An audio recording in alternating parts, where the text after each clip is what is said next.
All right, so we're back. I'm here with Saeed from Beyond the Buzzer. We got crazy topics to touch base on. You guys definitely hit up his Substack in the description below. Check out his news articles. We're definitely going to touch base on one of them here with Karl Anthony Towns being a superstar. But first, I want to touch base on some of these games, man. Is the league missing out on advertising some of these primetime games? We had Jokic and Wemby back-to-back games. Didn't get no national coverage. Same thing for the Knicks Thunder, the Celtics Thunder also. And they finally got it right with the Cavs Thunder being on ESPN. You think the NBA is ready to start marketing teams instead of some of these individual stars that don't really have impact right now?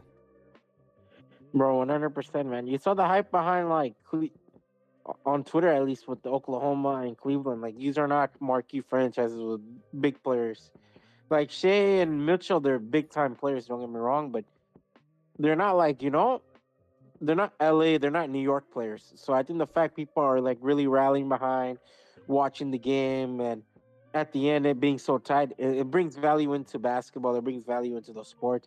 It brings value in like people caring about teams that are not their own teams or big market teams, Mm-hmm. like Golden State, like Houston, like LA, like whatever, Chicago.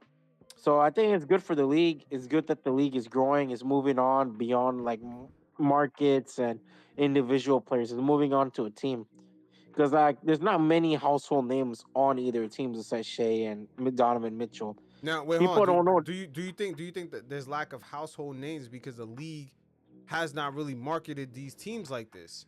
Because remember, one of the games I mentioned here was the Knicks Thunder, two high-powered offenses, and this game really wasn't on ESPN or TNT. It wasn't a primetime Yeah, game, and, yeah, and it included a big market. yeah. I know. I agree, but I don't know. I think markets play a big reason on why a lot of these a lot of these networks pick up on these games. Like I remember, like when the Knicks sucked, the league wanted the Knicks to be good a lot sooner. It's just like I think right now, like for them, they were trying to force it, right? But I think with Brunson and Randall at one point, and now Karl Anthony Towns, they got over organically. They got So I over think the they league got can't over it, catch. but they might be stuck on an old formula a little bit too long with the Stephen Curry and LeBron, because even with Zion Williams making his return, they could have easily tried to flex that in somewhere and make it more That didn't nationally get much known. hype. Because Oddly enough, yeah, yeah. that didn't get hype. I'm shocked about that still because I didn't even know Zion was returning, especially the way he was in shape. I was shocked, man. I was like, I would have watched Zion versus Edwards, but Then once yeah. again, none of us knew about it, and we're sort of NBA fanatics here. Yeah, that's what I'm saying. Like I didn't know about it until I got on Twitter and people are like, "Holy shit, Zion dropped 22 with the windmill dunk and talking shit." I'm like, you know what? Like that's awesome. you know? Mm-hmm. Yeah. So I was like, man, they missed out on that. Like imagine like that should have been a more talked about the stars of the future talking shit to each other. Mm-hmm. Once again, initially earlier in this segment, I had brought up. Look at the games that they missed. Nuggets, Spurs on a back-to-back home and home series. So that's Yeah. Wemby versus Jokic. None of us, that wasn't nationally televised. That wasn't really Yeah. highlighted. Then it's the Knicks Thunder, big market team versus a big market offense. Then the Celtics Thunder. Well, last year's NBA champions, the reigning NBA champions, I should say, big market team versus the high-powered offense of the Thunder. Once again, Yeah. so they missed out on both those. And then the Cavs Thunder, it seems like they finally got it right. It's on ESPN and it was highlighted. This matchup has been highlighted this whole week, Cavs Thunder. So I'm just wondering how the Yeah. fuck did they Long miss out on overdue. so many games already? Like, bro, I think the NBA now with a lot of competition with the NBA kind of outsourcing itself, and I think a lot of competitions with other channels, especially like NHL and MLB. The NBA will try to put out a better product.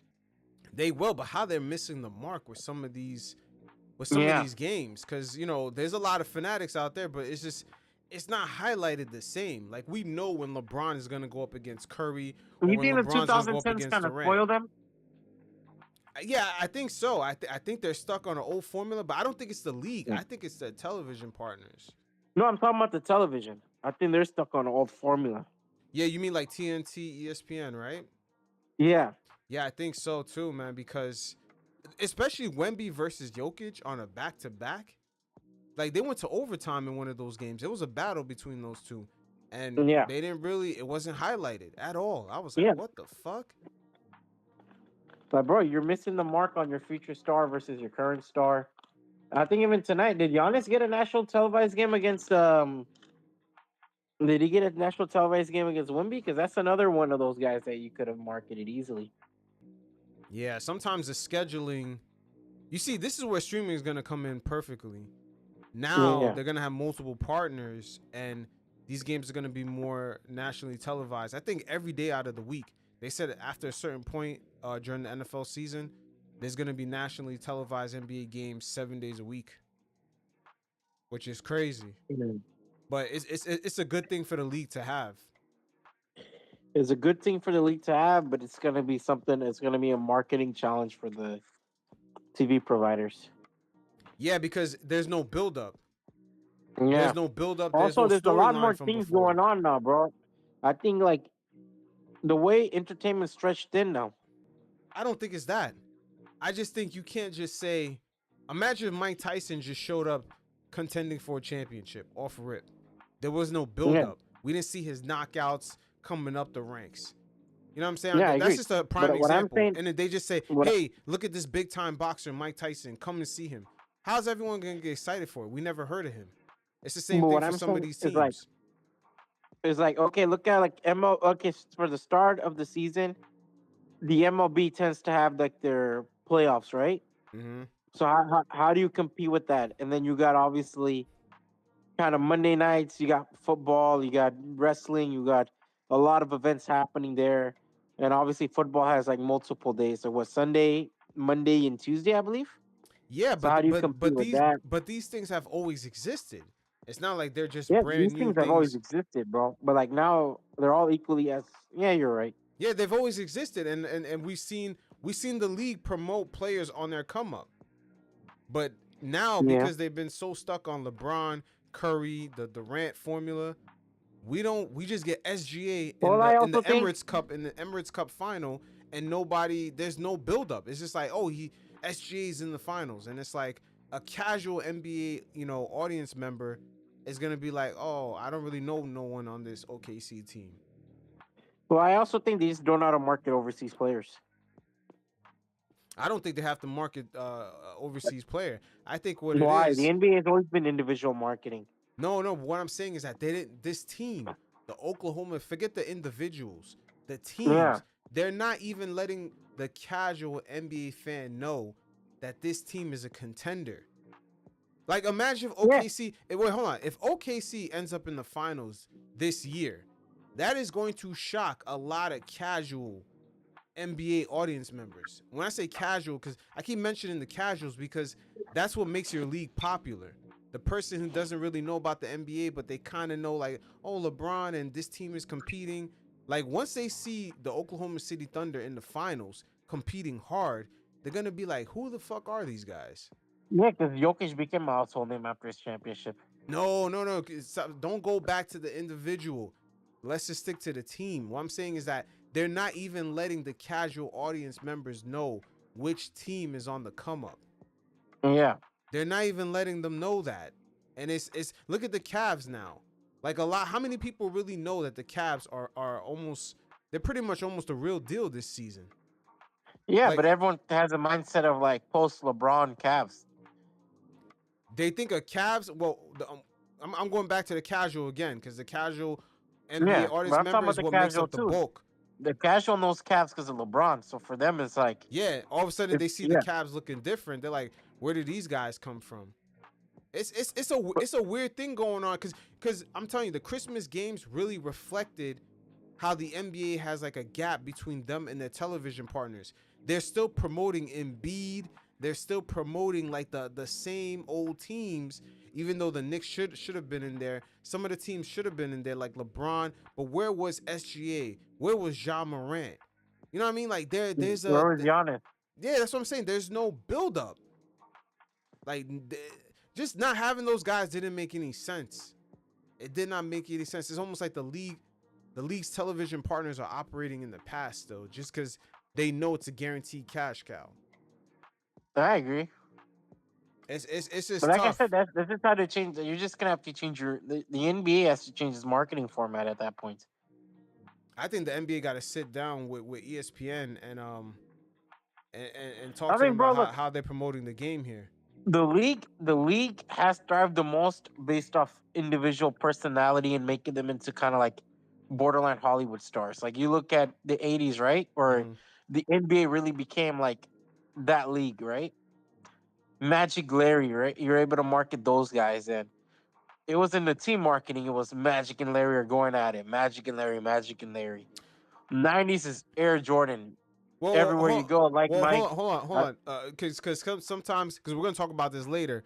Sometimes we get like because our generation has been marketed the game this way, where we always go back to as if Larry and Magic kind of started it all with the marketing and the modernization of the game. But really, when it comes to the marketing of the stars or whatever, it really started with Wilt. He was the one that was in movies, and then also Yeah, Dr. J. Wilt Kareem, No, Wilt Dr. Kareem, J. Dr. J were big personalities, right? Yeah. But I think Magic and Larry turned it into like Hollywood because I think those guys played in like the crack academic of the NBA. So the NBA, while like those guys became big names, the NBA still had a negative image around it. But I think when you look at No, but with Magic those and two, Larry, I think it was more about the on court product. It was more about the rivalry with those yeah, two. but I also think the locker room was changing at the same time. It was, but Yeah. going back to what you were saying, because it's like a marketing thing. You're saying those guys, bought a star visibility. The star visibility really came with Wilt, and I believe Julius Irving and Dr. J. Yeah, the dude, like I said, there was big names. Like I think Moses Malone was a big name. No, but those guys were Um, flashy. Those guys were yeah, those guys were flashy. flashy. The style, the Tho- hair, the commercials. But you also Those have to look at it. guys. The league was divided, right? ABA and NBA. Dr. J was an ABA guy. No, but even when he came in the NBA, right? Those guys Yeah, were but still. by then he was already an established name. By the time he came into the NBA, he was already kind of a household name Yeah, but what I'm because of saying, his ABA days. but what I'm saying is that the Yeah. marketing, like the way they market SGA. Yeah. You see how he's flashy off the court with the fashion, the style. Yeah, Yeah. Wilt was the same way as well as Dr. J. Yeah, but I think that's I just the mean Julius start of the. Irving, the one that was played for the 76ers. Yeah. Those guys were flashy off the court too. Yeah. The Puma Clydes, Walt Clyde Frazier. Those guys started introducing that.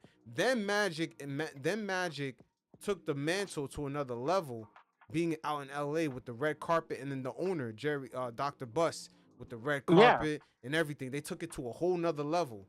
But that stuff was already starting to fester around the league. Yeah. Then Jordan took it to a whole like Yeah, then Jordan whole took it to it. stratosphere that Mm-hmm. hasn't matched. Like I don't even think LeBron is able to match like the Jordan stratosphere of kind of marketing. Yeah. But Because I think like Gatorade, Nike, they became household names once Jordan like put his name next to those products. yeah, but what's his name doesn't get enough credit, man. Um, uh, is it Dr. J or is it Irving? It's the same guy, right? Yeah, Julius Erving, Dr. J. Yeah, Julius Irving doesn't. I'm gonna give him his flowers because he doesn't get enough credit with the marketing, the coolness. Yeah. He doesn't because Michael Jordan, all that marketing came off of the blueprint off of him. Yeah, Like there's a that lot guy of was guys like killing that. it, man. Like I think George Gervin was another one. You look at the one from Denver. I'm forgetting his name. He's a legend. Yeah, Alex English. Those guys were like really inspirationals for like kind of Air Jordan. But I just think the league had a bad reputation, which made it hard to market. Yeah. And I think like once Jordan kind of came in, and Jordan ushered in like kind of a new straight age era, right? Where you Mm-hmm. didn't see guy like Jordan was a partier, but he wasn't like anyone you really worried about, like doing cocaine and all that Yeah. shit. I think the Lynn Bias also kind of scared the league too when he died. So you Mm-hmm. kind of saw like a whole new mentality of players. And then obviously Kobe, and then Iverson brought his coolness, and Shaq had like after Kobe, Shaq had his years. Now, just wheeling this back into this modern era and going back to the marketing, do you think the league and their television partners are trying to find that same coolness when there's only probably like a handful of guys that can really help them market the league that way. Because I really see SGA as only being that guy with the off the court flair, the suave. I don't really see Yeah, anyone else having that. I Like mean Anthony Edwards has Edwards. that. Yeah, Anthony Edwards does have that with his persona. Yeah, he definitely has that. But it's like Yeah, it's very far in between, and those guys are not dominant enough to have winning attached to their name very heavy. You know what I mean? yeah, They're not going to be out there dominating the league and everyone's like, oh, we got to go through these guys. Those guys are going to be in 1 year, maybe in the finals. Next year, they're not in the finals. It's always going to be an uphill battle for those guys. yeah. So, I mean, that's what I'm saying. The league, they're probably going to have to start marketing these teams a lot more, man. I'm telling you, this month to start off the year, it's very evident. When you look at Wemby versus Jokic, back-to-back, crickets. Knicks, Thunder, crickets. Celtics, Thunder, crickets. And then they finally got it right with the Cavs and Thunder on ESPN. Yeah. Like I said, I think that comes down to like American marketability because they like the NBA throughout its history likes to market individual players. Where where I think now you have to change it. I think the league has changed a lot. The European guys aren't much aren't like very assertive when they come to like media, so you're not gonna get many crazy or maybe like headlining moments. You're better off marketing teams. You think the NBA is ready for it, or do you think their No, television I partners? don't. What about the television partners The partners aren't ready for it. and the NBA? Is that what you're saying? I think the NBA is ready for. I think the NBA wants to promote team players. I think the NBA wants to promote teams. Well, the NBA is getting new partners starting next season, so it's going to be NBC, Amazon, and still ESPN. I hate the way ESPN promotes the NBA. It's just like I feel like Yeah, I it's agree, not. but I think they're not stupid. I think the NBA is not a stupid league. I think Adam Silver is not stupid. I think a lot of his decisions, like maybe player empowerment, kind of got way over in sand. Mhm. But I think he's not a stupid person. He understands that, yo, I need to market teams. Like Oklahoma is a team. There's not very much an individual team. There's not very much of an individual personality on this team, so you have to market the whole organization. I think Mhm. if they try to play it off as we're gonna market five guys, two, three guys, it doesn't work. I think the problem is also I think the television partners are much lazy as compared to the NFL ones, where you see like NFL, like Stephen A. Smith, he has to talk about like teams he would never go to vacation on, you know. But in the NBA, he has much more freedom to dismiss those kind of teams because the league itself, maybe they don't put accountability. I don't know, but it's kind of a change with how ESPN views the league. It's much more of a marketability and personality base, and I think that's the Disney way of doing it. Who knows? But it's gonna bite them in the ass eventually. Yeah, I think it's biting them in the ass now with Yeah. the in-season tournament. The way, I mean, not the in-season tournament. Yeah, that's what it's called, the Emirates Cup. There's so many fucking names, but yeah, it bit them in the ass because it was The same like, thing in season tournaments. yeah, there was no Emirates Cup. excitement for that. You just had No, but SGA I in also there. think the NBA has gotten lazy the way it markets himself, man. I'm not gonna lie. Like, Hmm. there's no like Christmas Day. There's no jerseys. Do they have a jersey for like the Emirates Cup? You at least have like a custom jersey for that event. But you know what? It's pointless because they've pimped out the custom jersey so much. You got teams nowadays, they're playing in jerseys that doesn't even fit their logo. You know what I mean? Like Yeah, now it's like every team could be any color. Sometimes I'm watching yeah, these games, I don't know, like the Clippers the other day. I'm like, who the fuck is that team? Like, usually you used to be able to tell when you're watching the games which teams were playing. You didn't have to look at the box score. Now I have to look at the box score to see who's playing. I'm seeing the Atlanta Hawks have a royal blue with white, and I'm just like, who the fuck am I watching? Is this the Grizzlies? Like, what team is this? yeah, The Grizzlies sometimes have royal blue. Like, it's just they change the jersey so much. If they made a Christmas edition, it's almost like yeah, it's unrecognizable because it's like these guys are playing with different jerseys every day anyway. yeah. That is true. Remember the short sleeve jerseys? Yeah. Oh, those Oh are ugly. God, man, these motherfuckers, like, yo, I'm not gonna lie, Adam Silver, like the NBA, some people don't think it's like the NFL. I think they might be worse in the NFL when it comes to cash grab. They love to cash grab. Bro, Heavy. 100%.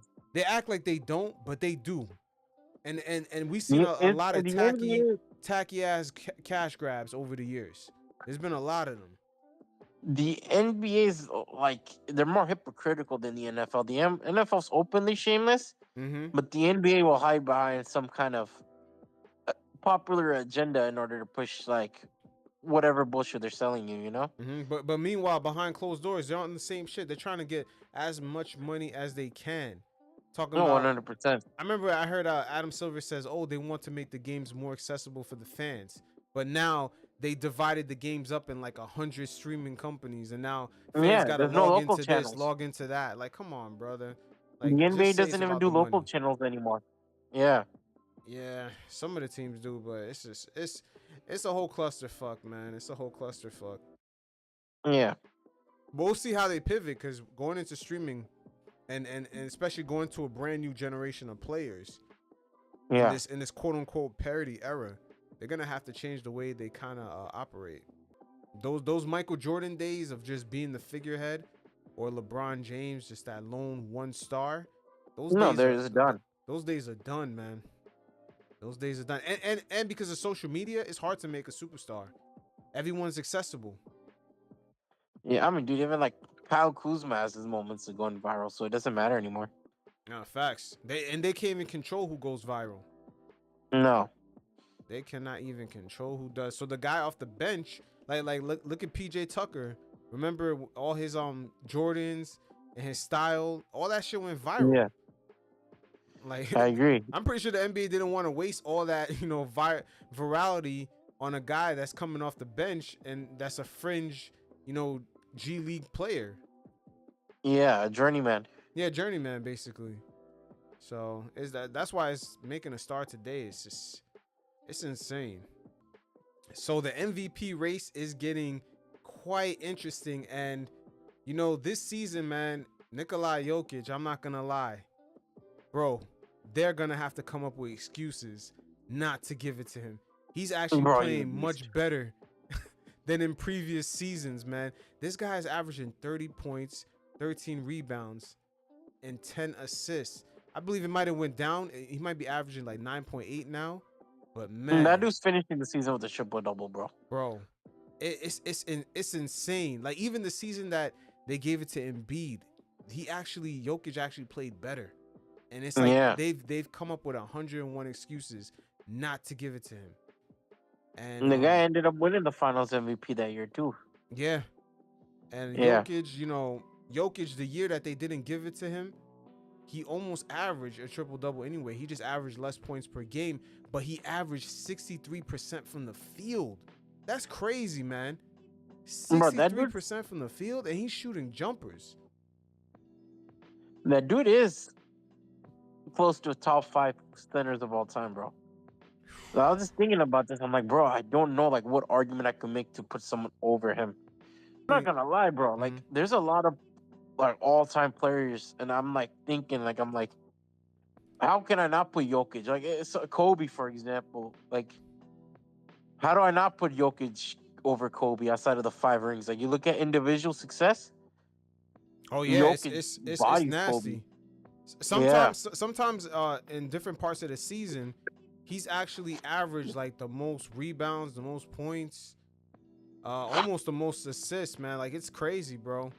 It's like it's hard to make that argument, but the media has done this before. Like I said, in 2022-23, the year Embiid won the MVP, that they gave it to him, Jokic actually had a better season. He just averaged 3 less points per game, but his field goal percentage jumped up almost 13%, and he averaged 3 more assists, 9.8 assists a game, and they still didn't give it to him. So I'm saying this season, do you think the media now is going to begin to craft a storyline to get SGA the award? Yeah, I think SGA. Because you remember, they also did it with Jordan with Karl Malone that 1 year Karl won it, right? Mm-hmm. Where it was meant to be Jordan, like, if we're keeping it real, but they gave it to Malone. Because, like, obviously they don't want to make it too player-centric. So I won't be shocked if they decide, you know what, like, let's give it to someone like SGA, even though he's leading the fucking team in first place. Let's give it to him, or let's give it to, if Tatum is lucky enough to have like a dominating season, let's give it to him. Yeah, and Tatum is kind of in that tier 2. Because right now I have tier 1 Jokic, then SGA. Tier 2 I have Jason Tatum kind of in a tier by himself. And Yeah. then tier 3 I got Giannis, Brunson, Curry, Wemby, Mitchell, Karl Anthony Towns. I got them all Damn, bunched you in got there. Wemby high, huh? No, I got Wemby. Well, Wemby, the numbers don't really matter in tier 3. I just kind of got them all bunched in there. You know, I got Giannis pretty high, bro. My only thing is I would have Giannis in tier 2 with Tatum, and he's gonna keep going up the tiers as the season progresses. But the only thing is consistency. Like the team, they had such a bad start, man. They've been consistent since. Yeah, but you know what? He's gonna have to like finish like top 2 in the East to like jump up some of these tiers, man. Because Jokic and especially SGA, they've been their team success and their play has been consistent. Well, I don't know about Jokic. Jokic, his numbers is just so crazy. He's gonna have to make tier 1 because a triple double, 30 points, 13 rebounds, 10 assists on 52% shooting. That's crazy, bro. That is crazy, and with very little help. Yeah, with very little help. But you know what? Ironically, what do you think about this list? Like, do you have? I like it. Do you have tier 3? Do you have anyone that you would put in there that you don't see? Because I have Giannis, Brunson, Curry, Wemby mixed in there, Donovan Mitchell. Luka hasn't been healthy this season. Yeah, Luka has not been healthy. Anthony Edwards has regressed a little bit this season. I think a lot of bad shot selections has really kind of tainted my view of him a little bit. Mm-hmm. You know, last year a lot of people had Halliburton, even he tanked a little bit. He tanked a lot this year. Embiid isn't healthy. Booker and Kevin Durant aren't relatively healthy, and Steph Curry's not on a good team. LeBron and Anthony Davis is what makes Anthony Davis not on the list? Oh yeah, I have AD in there. AD will be part of tier 3. That's a good call. I knew I missed some players, but it was like a quick list I made. Okay. Yeah, AD, I'll put him there in tier. Because he had a good start of the season. Yeah, he really did. He was actually, I had him like one of the top 3, but you know, of course, his injuries and you know the Lakers' play style is gonna make him regress, regardless. Because it's so. I do like Donovan Mitchell.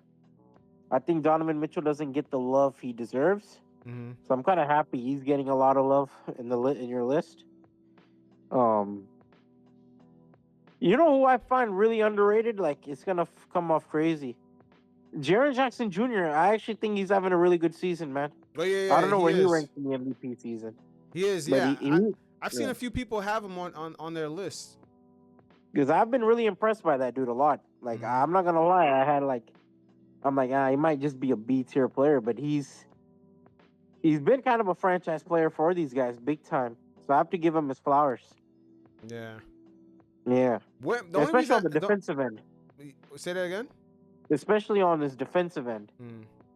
Yeah, you know, the only reason I have Wemby in that tier 3 is because his numbers are going to be so crazy. He gets his flowers, man. Wemby gets his flowers. Yeah, he's gonna get his flowers. Man, if the Rockets had like a scorer, I would have whoever that be in there. But the Rockets, they're second place, man. They're surprising. They're just an overall team. They're just an overall team, like a team, you know.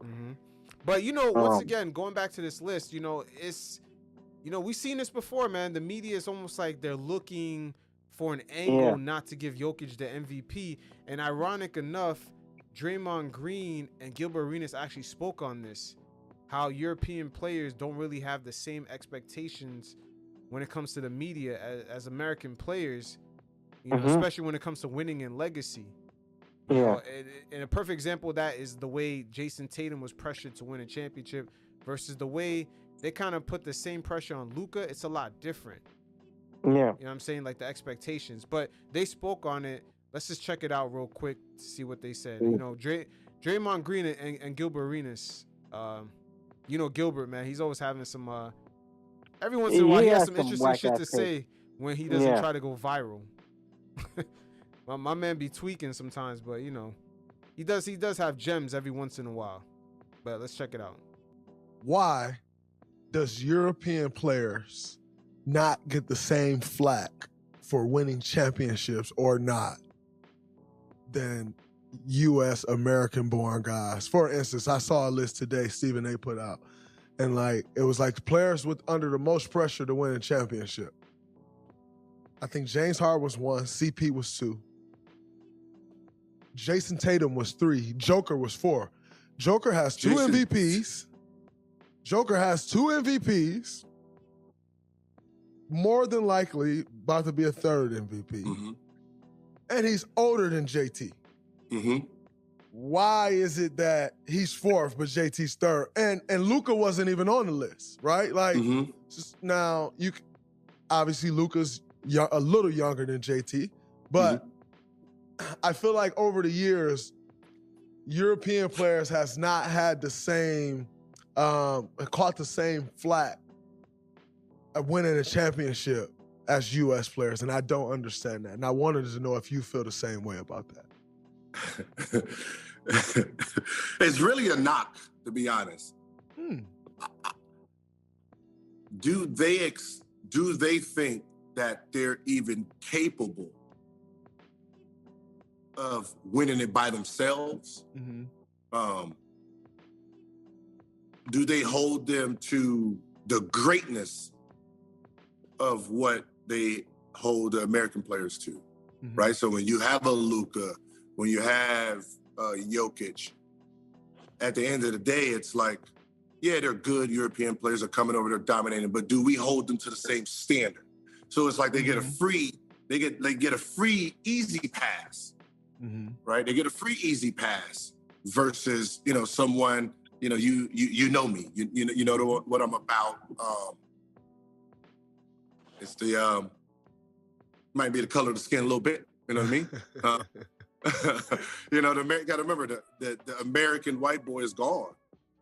They adapted the black side of the game, right? They adopted the athletic part of the game, so they don't have the same fundamentals that they used to have.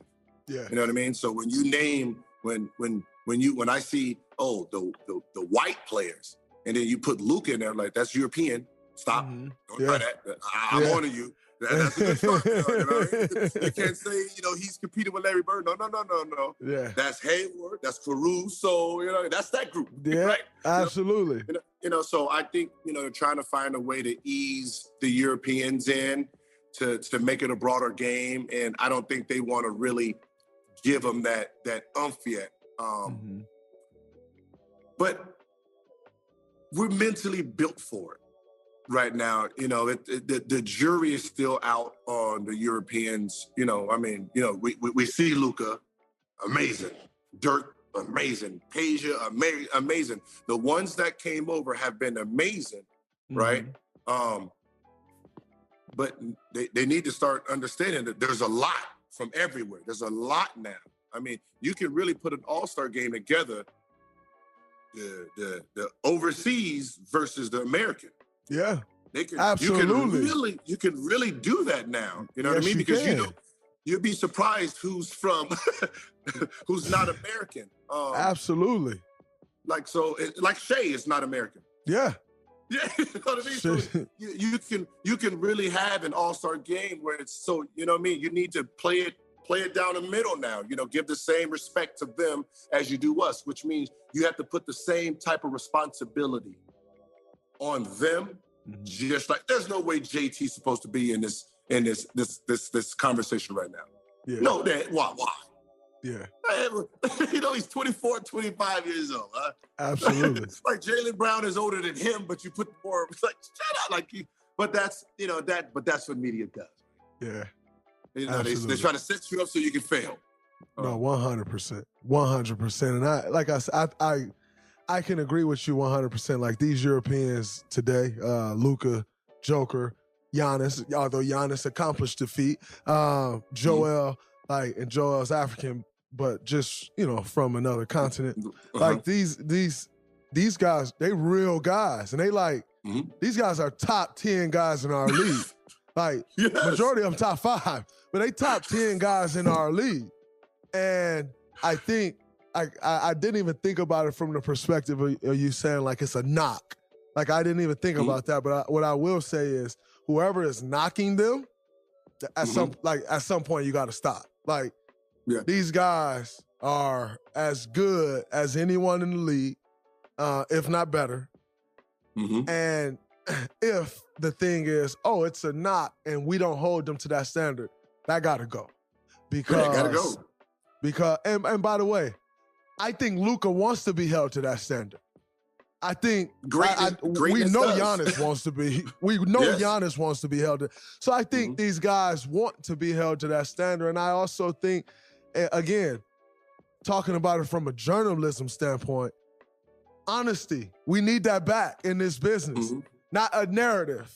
Not the narrative of we don't know. We're not going to put. No. We need honesty. We need the truth back in this business because that is what ultimately helps grow this game. And that helps you. It helps myself. It helps everybody involved and who is touched by the game of basketball. So I that's something that I hope to see. I appreciate your perspective on that because it definitely gave me a totally different perspective that I haven't thought about. So do you think it's really a knock on the European players, and that same knock is what really prevents Jokic from just collecting all these MVP awards? Like they just don't really have that expectation of him being great when it comes to the media. European players is a new concept within the league, a lot newer, obviously. I think throughout NBA's history, they viewed kind of European players to be a lot more softer role players. So I think now you're seeing a change in narrative. And I think because of a change in narrative, it's going to take some time for a lot of people to adopt into the new America. Or not the new America, my bad. A new NBA where it's not just, it's not just American players. Yeah, there's almost like a conditioning for the NBA American audience to accept international presence. It's the same thing. I also disagree. My bad. It's the same thing in soccer. Like in international, like soccer, like everyone accepts a player could be from Portugal, a person could be from Russia, he could be from Brazil. It's almost accepted, because Americans here accept, especially English Premiership soccer, they already anticipate these things. But when it comes to NBA, it's almost like they reject those same things. Oh, this guy's Brazilian, or Giannis. Giannis is cool, but he's Greek. He doesn't really have that American He's not swag. one of us. You know what I'm saying? Like Giannis said that himself. He can't be the face of the league. He doesn't have American swag all the time. Yeah, he's not a really bigger than life personality as Americans love. But those same expectations is what makes this award kind of a narrative award at times when you see them not give it to Jokic, or even have that kind of greatness expectation for guys like Embiid, but not really for SGA or Luka. Yes. Like Luka early on in his career, he didn't have the same pressure as Jason Tatum did early in his career.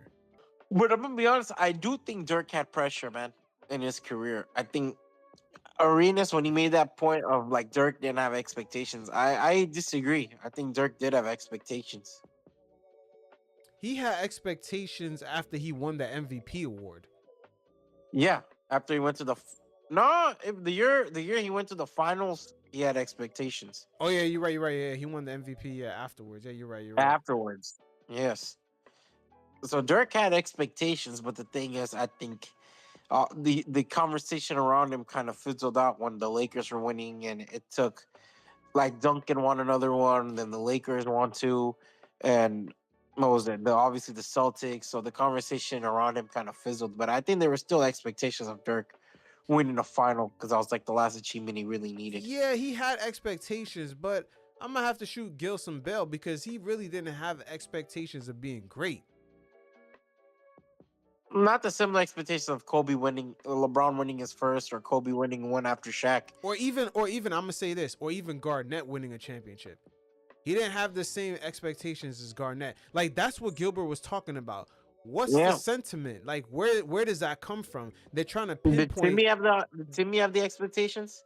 No, what I'm saying, they're trying to pinpoint in that conversation between Draymond and Gilbert. They're trying to pinpoint where does that come from? That sentiment that the media has expectations for Garnett, but not really the same thing for Dirk. When in reality, it should be the same expectations, but they don't. They put a different pressure on Garnett versus Dirk. Yeah. And it's the same thing. We're seeing it here because that same knock that they were talking about is what's preventing Jokic from possibly possibly getting his 4th MVP award. It's almost like they're trying to find an excuse not to give Jokic the award. Let's give it to SGA. It's a weird thing, man. But if Jokic had expectations of greatness like an American player, they would have been like, wow, look at his numbers. It's undeniable. We're going to give him the MVP for the 4th time. Like, it's a weird thing, man. It's a weird thing. But do you think the MVP award is more narrative driven? Yeah, it has always been narrative driven. Yeah. I think the Russell Westbrook MVP award proved it. Yeah. James, he had a whole storyline, him beating the Oscar Robertson record. Yeah, KD leaving. Okay, yeah, of course, Kevin Durant leaving. Yeah, it's just that James Harden really. I don't like James Harden's game, but even I will admit he should have had I the make MVP. the argument for 2017. I thought 2017 Kawhi has also has an argument. True. He had a really good season. I mean, dude, obviously, I think at the time fans loved it, so you do have to give a little bit to fans because Russell Westbrook's one of those guys. Yeah, he's beloved by a lot of people, definitely. Yeah. I do think it's a little bit. I think even Giannis winning the MVPs were a lot narrative driven too of a new era. Yeah, but Giannis deserved it. He was killing it. No, he just. Dude, I think all the MVPs deserve it throughout history. But Giannis, in a way, they've kind of played him the same way they played Jokic when it comes to some of these MVP votings, though, like where he finishes. Yeah, I think he's getting played in this one too. To be honest with you, with the even his but it's been long before that. Even his consideration, it's been kind of met with like they just really didn't expect it. This is before he won the championship. It's almost like they didn't expect greatness out of him, just like how Gilbert and Draymond was talking about, because he's international. Yeah. So they try to like downplay him even being in the running for MVP. It's a weird thing that they do. I mean, it's really undeniable. It's really undeniable. Also, let's touch base on your article with Karl Anthony Towns, because I had him in the 3rd tier, this kind of MVP mix here. Is he reminding people this season that he is that kind of star? The 1st overall pick, I believe, in the 2015 draft. Yeah, you wrote about it in your article. You guys could check that out in the description below. Check out Saeed's Substack. Subscribe to Orange Cookies, of course. Yeah, definitely. And you could just elaborate on some of your findings, because Towns, he's been killing it, man. In his last 6 games, he's been killing it, man. 27, 13 and 3, 44, 16 rebounds, 5 assists, 17 points, 22 rebounds, 4 assists, 31 points, 21 rebounds, 4 assists, 32 points, 13 rebounds, 68% shooting. Sheesh. 30 points, 14 rebounds, almost 60. See, 68% shooting again. Wow, man. And Towns is killing it from 3, shooting about 50%. What's crazy about him, I was thinking about it. I think I also put him an argument. I'm like, man, maybe it might have just been Minnesota that held Towns back into being one of the best players. They didn't really build a great team around him in his time there. I think they lucked into Anthony Edwards, obviously, but you look at his time with Jimmy Wiggins, like it seemed like it was a lot of dead ends, right? But I think with this team, it's unlocked a lot of Karl Anthony Towns' ability as an offensive player. I think these are the best wing players he ever had in his career. I think Towns, just scoring-wise, he's been dominant. I think inside and out, he's been dominant. Rebounding, of course, he deserves his flowers. But his passing abilities has also been remarkable. Oh, yeah. Woo. My man looking like you're looking like Julius Erving out there, man. Like, you know how Julius Erving used to go underneath the hoop, but he's doing that with the passing. It's kind of crazy. Yeah, I think like even he's able to find players out the cut, players from the post. I think his dribble handoffs with Jalen Brunson is really good. Towns has been impressive on the playmaking end, and that's one thing I noticed while watching him play. I'm like, holy shit, like this guy's all around like putting up his best numbers. He's like all around on the offensive end. He's done everything that you want him to do. And as you said earlier, he's in the right fit. You got Brunson, a guy who can, shoot off the pull up, guy who's attacking in the paint, scoring nonstop. The way the floor is spread because of Towns, you got guys like Josh Hart cutting, Mikal Bridges making their cut, OG also in the corner, and also he's making his cuts. He's a spot up three. Yeah, it's a perfect fit. And yeah, man, something about New York, yo. You got to interact with the city when you go outside. You can't just park your car in the parking space and go in the store. You got to interact, and we see Karl Anthony Towns, the flavor, the swag of the city's coming out. And he's looking different. And he's having a lot more fun. I think a lot more, like Karl Anthony Towns, in my view, has always been a relatively soft player with his play style, but I think now he's much more physical in this season. And his playing style is much more physical. He's going downhill. He's banging with the big man. I think because he's banging with the big man, he's creating a lot of opportunities for his role players. Correct. Yeah, and then, again, he's going to hear it from the city. If he's not banging down low, the city's going to let him know, like, Towns, you got to bang down there. You got to take advantage of these smaller players. Like, I think the expectations for whatever reason, there wasn't a crazy expectations for this guy. But to be honest with you, the expectation should have been him being the next, like, Patrick Ewing of the Knicks. Like a big man that the Knicks needed for a long time.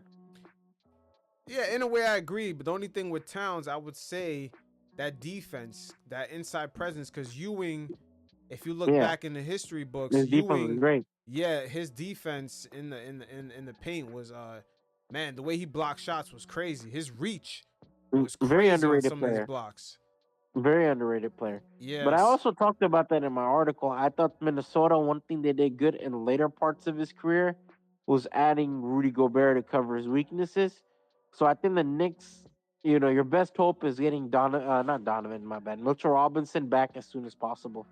I think the thing with Towns, and I think this is what's so perfect about his game, is that it works with any player you could put around him. Yeah, he instantly spreads the floor off rip, and I see that. I think him and Mitchell could work really well. Like for 20-something minutes, it could be something that they could benefit from. Oh yeah, definitely. They could use that same formula that Minnesota had last season. Yeah. And with the T-Wolves, it's really hurting them this year with Towns not being there. Like, it's crazy how when a player leaves, you notice it more. Like the spacing that Towns provided without even taking a shot. Just off rip, defense is respecting what he could do. We see the T-Wolves this year, them not having it, and they kind of have to earn that spacing with Dante DiVincenzo. He has to get hot for teams to start to open up that spacing for the T-Wolves. And I think that's been something that caught Edwards and perhaps the Minnesota front office by surprise, because now they have to create that spacing, and now Edwards is clunky in there with Julius Randle. Same thing with Naz Reid, and we see McDaniels not really getting his shots off like he used to. Like now, with Towns not being there, it's affecting other players. Yeah, 100%. I think with Towns, he's one of the more interesting players. Like I said, the main concern with Tim will be the playoffs. That's one thing I'm looking forward to, because Towns has been a relatively great playoff player. But I don't know. Let's see how it goes down with this playoffs. I think maybe like the Knicks, the Knicks have better role players than the Timberwolves. So I would say it's 50-50 at this point. I mean, Mike Conley is aging out. That's kind of hurting the T-Wolves right now. But Towns is playing a lot of minutes. That's the only thing. We'll see what Tips could actually, how he manages these lineups, especially with Mitchell Robinson. And I believe, what's his name? McBride, when they come back in the lineup. They have a lot of guys that tend to be in and out these lineups. Campaign playing a lot of minutes. Campaign is probably playing. He's eating a lot of them. He's eating some of the minutes of McBride, right? Yeah, he's getting some of the minutes with McBride having an injury issue. Yeah. But the Knicks right now, they have a very thin roster. They're very top heavy. So we'll see if Cat can carry that load. It's a good thing that these teams don't really get that much practice in, because the heavy minutes that they play is pretty much they're going to be the major workload. I talked a little bit about the playoff concerns with this pass. That's one thing I think the Knicks fans should really be worried about. I think the defense, but I think Mitchell Robinson can cover a lot of it. I think the hope is that the hope with him is hopefully like Towns improves a little bit of defensive edge. I think a lot of the perimeter defense the Knicks have is a huge positive. Obviously, OG, Josh Hart, and Mikal a little overrated, but he's a great defender. So yeah, Tibbs also has Towns hedging on some of these screens, because before he had him on drop back coverage, way below by the free throw line, and now I see Towns is hedging a lot more. He's actually making more of an effort on the recovery, to get back to his defender. It's Tibbs is gonna have him grind. It's a working process. Yeah, it's gonna Tibbs be a is work always in gonna be. progress. Tibbs is just a respected coach overall. Yeah, So, everywhere he's gone he has seen Yeah. success. So He's had people that liked him. I think Towns is it's a maturity thing. He's more his game has matured a lot more. He understands what it takes more now to win. So he probably sees some of the things that Tibbs was kind of emphasizing was really the way he had to go in order to win. Yeah, he's not a stupid player. Nah, he's definitely not that. All right, so Jimmy, my good old Jimmy boy. I love Jimmy Butler, man. Good old Jimmy boy, man, never fails. Never fails. I knew this was coming. During the summer, once I seen Pat Riley said, hey, a media member asked him, oh, Pat, there's a little bit of pressure for you to re-sign Jimmy Butler. And then Pat instantly corrected him and said, there's no pressure. Once he said that, I was like, oh, man, this is going to be a battle. But now, with the way the league is, we're going to see more players butt heads with ownership to get their contracts with this new CBA. Yeah. And yeah, man, Jimmy's in a conundrum. But what are your thoughts on it? I think it's I'm gonna be honest. I think everyone's at fault. Really? I don't think the Heat are at fault. I think the Heat are just being the character they always been. I think They Heat don't pay culture has people. been. No, I think Heat culture is bullshit, man. I always thought it was. I mean, Heat culture is not bullshit. It's not bullshit because they produce some good talent. But one thing about it, Man, that is kind of suspect. Let me push back on that. Wait, hold on. One thing about it, I just want to say this. I'm not gonna lie, and I'm gonna agree with you. The only bullshit part about Heat culture is that the owner does not want to pay too much money. He doesn't want to pay into the luxury tax. That's the only thing about Heat culture people don't really talk about. It's like that owner, he's not going over the tax. Even when he had LeBron James there, he only went over the tax, I think, for like a season after they solidified their bench. Even Pat does not want to go over that fucking page. I don't think it's a Pat Riley thing. I think that's what the owner gives Pat Riley to work with, and Pat understands that. Yeah. I think Pat, I don't know. Pat played a huge role in lowballing D Wade, man. I think accountability should be there for Pat Riley. Yeah, but again, think about it. The owner, he's made it clear the owner does not do that. I'm gonna pay over the luxury tax. I'm paying extra for players. They don't do stuff like that. That organization has never been like that. Yeah, that's why I think Heat culture is bullshit. I think it's just something to sell to the fans of optimism. Because look at Heat culture, man. Who can you? Okay, after leaving Miami, besides Max Strus, who can you say really thrived? From the Heat culture, I just think the Heat culture is an internal thing. So It's a LARP. It means to me it just means next man up. Next man up. We're always gonna grind. We're gonna put in our best effort. Our fans know when they come in and watch these games, they're gonna see a real game with our guys caring and putting in effort. Man, you look at the Heat. You look at the Heat culture and the key players that are a part of it. None of them add to their current teams. What do you mean? Bam is like one of the best defenders in the league. I'm talking about like the guys who left and got bigger paychecks. Yeah, because those places don't have Heat culture. But dude, come on! Like you're telling me, for example, Chris Dunn, you're playing with players better than Bam and Jimmy, and you get nothing achieved. Yeah, but they're playing a freestyle offense. Yeah, but you're also playing with LeBron. You're playing with Anthony Davis. You're playing with all-time greats. And wait, hold on. And at the same time, the only time we've seen LeBron James actually have to play within a system was when he was in Miami. Remember when he butt heads with Eric Spoelstra? Because they were butting heads about that system that Pat Riley had him operating in. You see, when you play, I'm gonna be honest, sometimes when you play with superstars, it's more freestyle ball. Especially with LeBron James. It's more like, okay, LeBron's going to handle the rock, going to go through a couple pick and rolls, and then he's going to kick out. It's more freestyle. You have to wait and guess when he's going to pass you the ball. Pat Riley has like a real system. You're going to be defending a certain way. It's going to be a 2-3 zone. It's going to switch from the man to man. Like him and Eric Spoelstra, they have a system in place. You can't just like come in there and be Bradley Beal, you know, and just chuck up a bunch of shots. It's not going to work like that. I get that. I get that. And I also, like, on a side comment, I don't think Ty Lue gets his flowers really much for setting the Cleveland culture as much as he did. Because he also gave LeBron a lot of shit on the bench, too. I got to give him that. But that's beside the point. With we're talking about kind of Miami Heat culture. What I mean is, bro, when these guys cannot contribute to other teams, right, you cannot expect your franchise player to really win with these guys. I think Jimmy has made the most with those guys, no matter which way you look at it. I don't think it's a Jimmy thing. I don't think it's a Jimmy thing. I think it's I a 100% think it's a Jimmy thing. You can't tell me 2020 wasn't a Jimmy thing. No, Jimmy was balling out, but we also have to look at the way the Heat play. Like the Heat have a lot of championship pedigree. That's undeniable. They have a lot of championship pedigree. But those championship pedigree guys are gone. Shane Battier is gone. Mike Miller is gone. No, but the Udonis Haslem is off on the bench. There's only one pedigree in the whole Miami Heat championship shit. It's Pat Riley. And now eventually the more years go by, it's really Eric Spoelstra. Bro, but I also don't think Pat Riley is like what has Pat Riley done to really like make the Miami Heat into this big deal team? I think Jimmy Butler has made the Miami Heat more successful.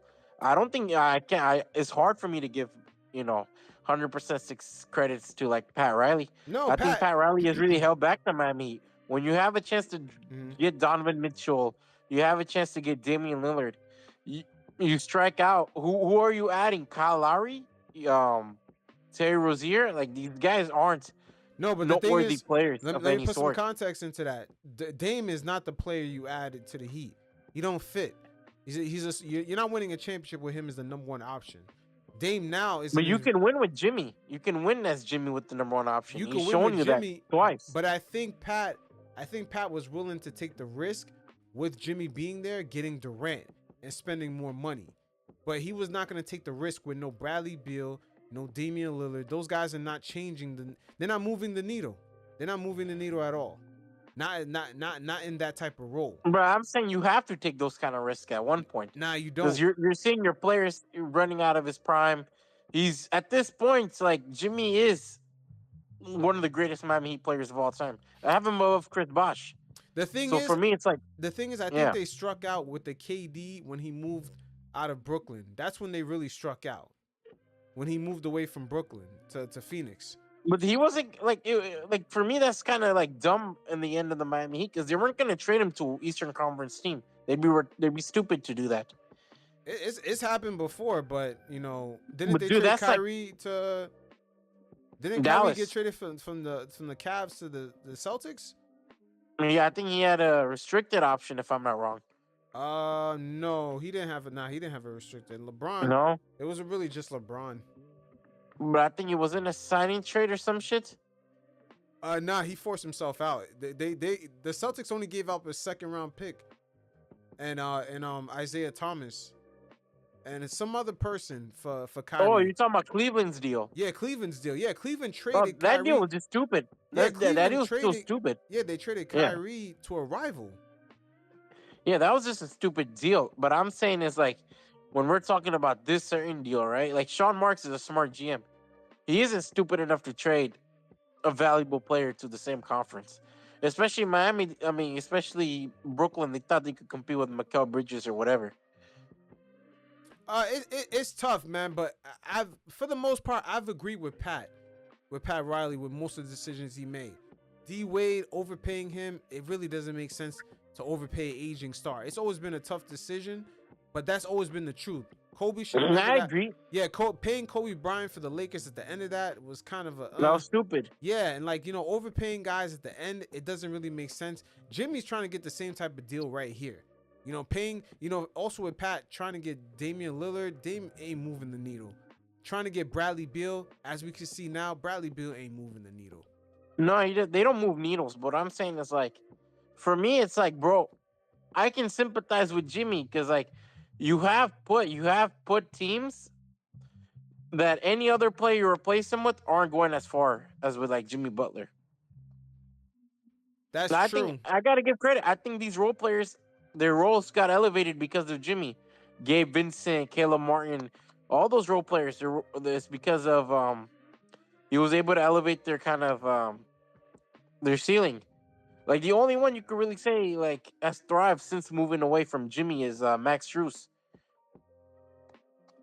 Yeah, but I don't really look at these guys once they leave that Heat culture. To me, those guys can only, they're really going to thrive really well being inside that ecosystem. Like, I don't think Jaime Jaquez, outside of the Heat, let's say if he started his career in, I don't know, Cleveland or somewhere else, I don't think he's going to be as good of a player unless he started his career on Miami. You know what I'm saying? Versus I don't know. Miami. This feels like a San Antonio Spurs argument, to be honest with you, until that got debunked. Like, what do you mean? The Spurs are still good at developing talent. Yeah, I know, but the whole conversation of Kawhi, a product of San Antonio culture, and then he goes to another organization and wins a championship, it defeated that whole narrative of San Antonio makes you, like, you're not the star. San Antonio's the star. The front office or coach is a star. No. I'm not saying no. I'm not saying. See, the thing is that he can't develop a player into being like a star. But what they have proven is that they can get role players. Yeah, you can milk out role players at good price points and make them serviceable. They've proven that. Of course. Really, they deserve their flowers for that. I agree. But what I'm saying is, bro, the Heat can't develop stars. The Heat has not developed a guy coming out of the YMCA into a star. Like, most NBA teams can't do that. No. Look, the Miami Heat, Pat Riley, whatever limited resources he's had, he's milked the best out of it. But for me, it's like, man, you probably could have done way more with the Jimmy era. Like, I feel like you can't tell me a free agency where you're like, oh shit, like Miami really improved. They haven't, but the thing is, I'm the only thing I'm shooting them bail because I understand how they operate. Their owner does not want to spend over a certain amount of money, and with that new CBA kicking in, I knew that they was not gonna go after no and Bradley that's Beal. That's where I'm saying that's also a part where I agree with that's the part where I agree with you, because in my eyes, right, while I get Jimmy's point of view where I've led this team to many success they don't even deserve. Let's keep it real. Miami did not deserve, like, going from 18 to the finals, a play-in team to the finals, or even 2020. Like, they didn't really deserve it. We didn't have them really in mind, but he was able to get the most of it. But at the same time, I get their point of view when it comes to the Miami Heat. You're nobody's gonna pay for a 35-year-old aging and injury-prone star. Like, that's just what it is. Hold on. That exact quote right there, right?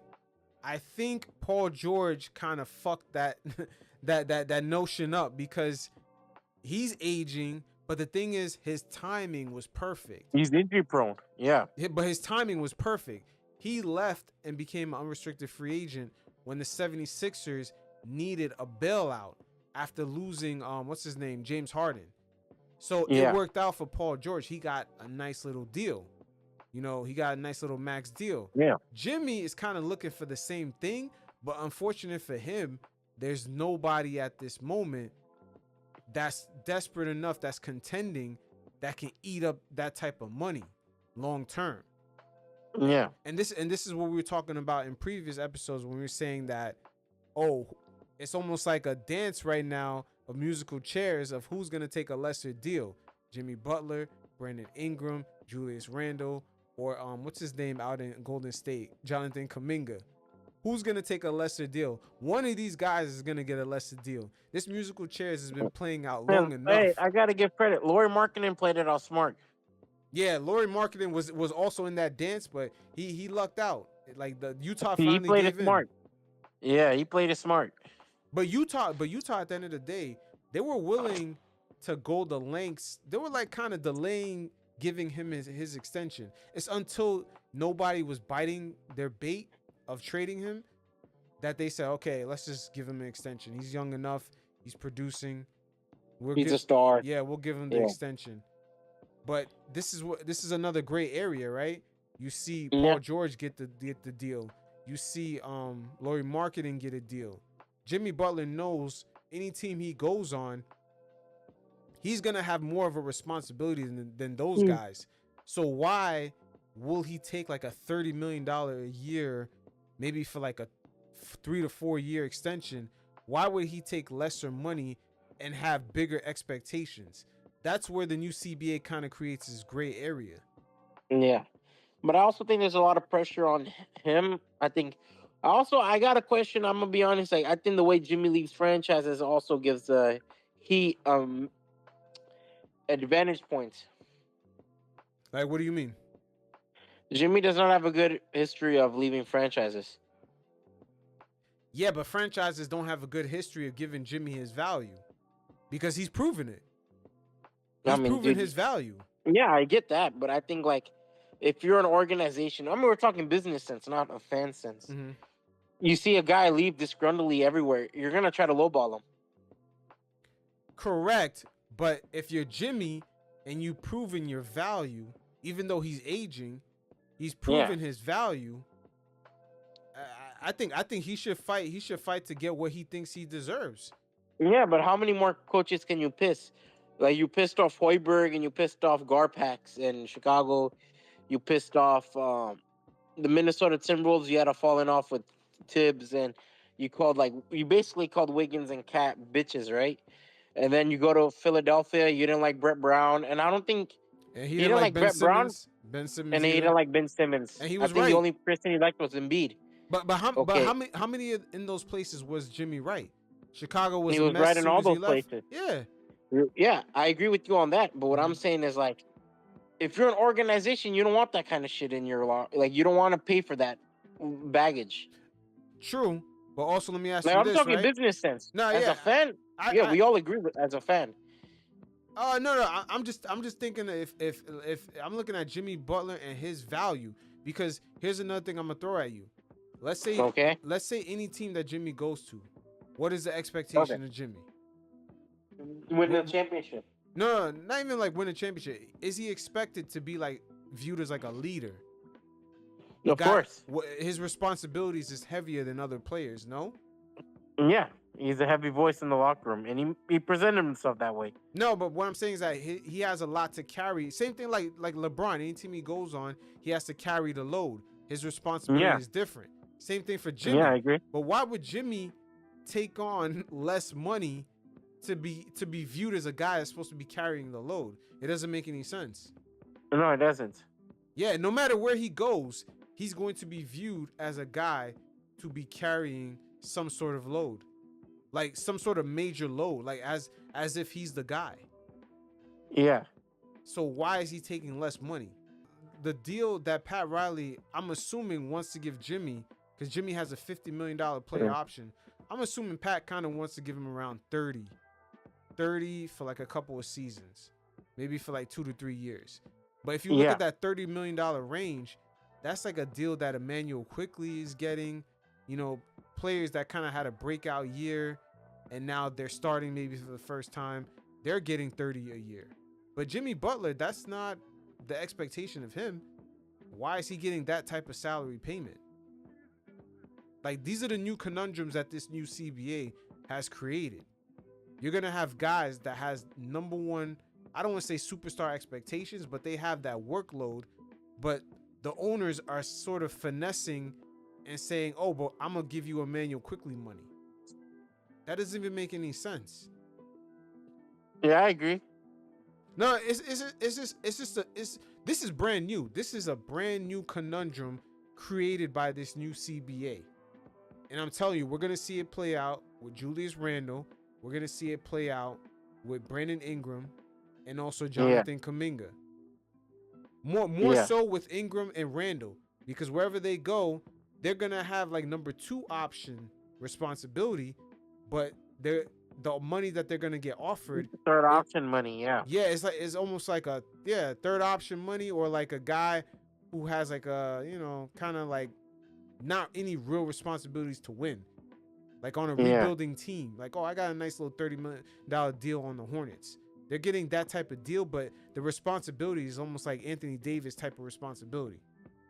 Yeah, it doesn't make any sense. Like, these are the new gray areas that the owners have created with this new CBA, and it's crazy because the next level up is guys like Luka, Tatum. They're gonna give them all the money they want with no questions asked. But the guys that are like below that, they're gonna have to fight for their money while putting up numbers. This is like a brand new thing that NBA fans have never seen before. Yeah. It's just like, but you know what? Matter of fact, let's hear from Draymond, because Draymond actually kind of emphasized that he's been hearing about this situation with Jimmy Butler and the Miami Heat for years. But let's check it out. I've actually been hearing for the last couple of years that they were kind of tired of Jimmy. Jimmy was kind of tired of them. I think Jimmy was kind of a little more so enjoying just living in Miami and not.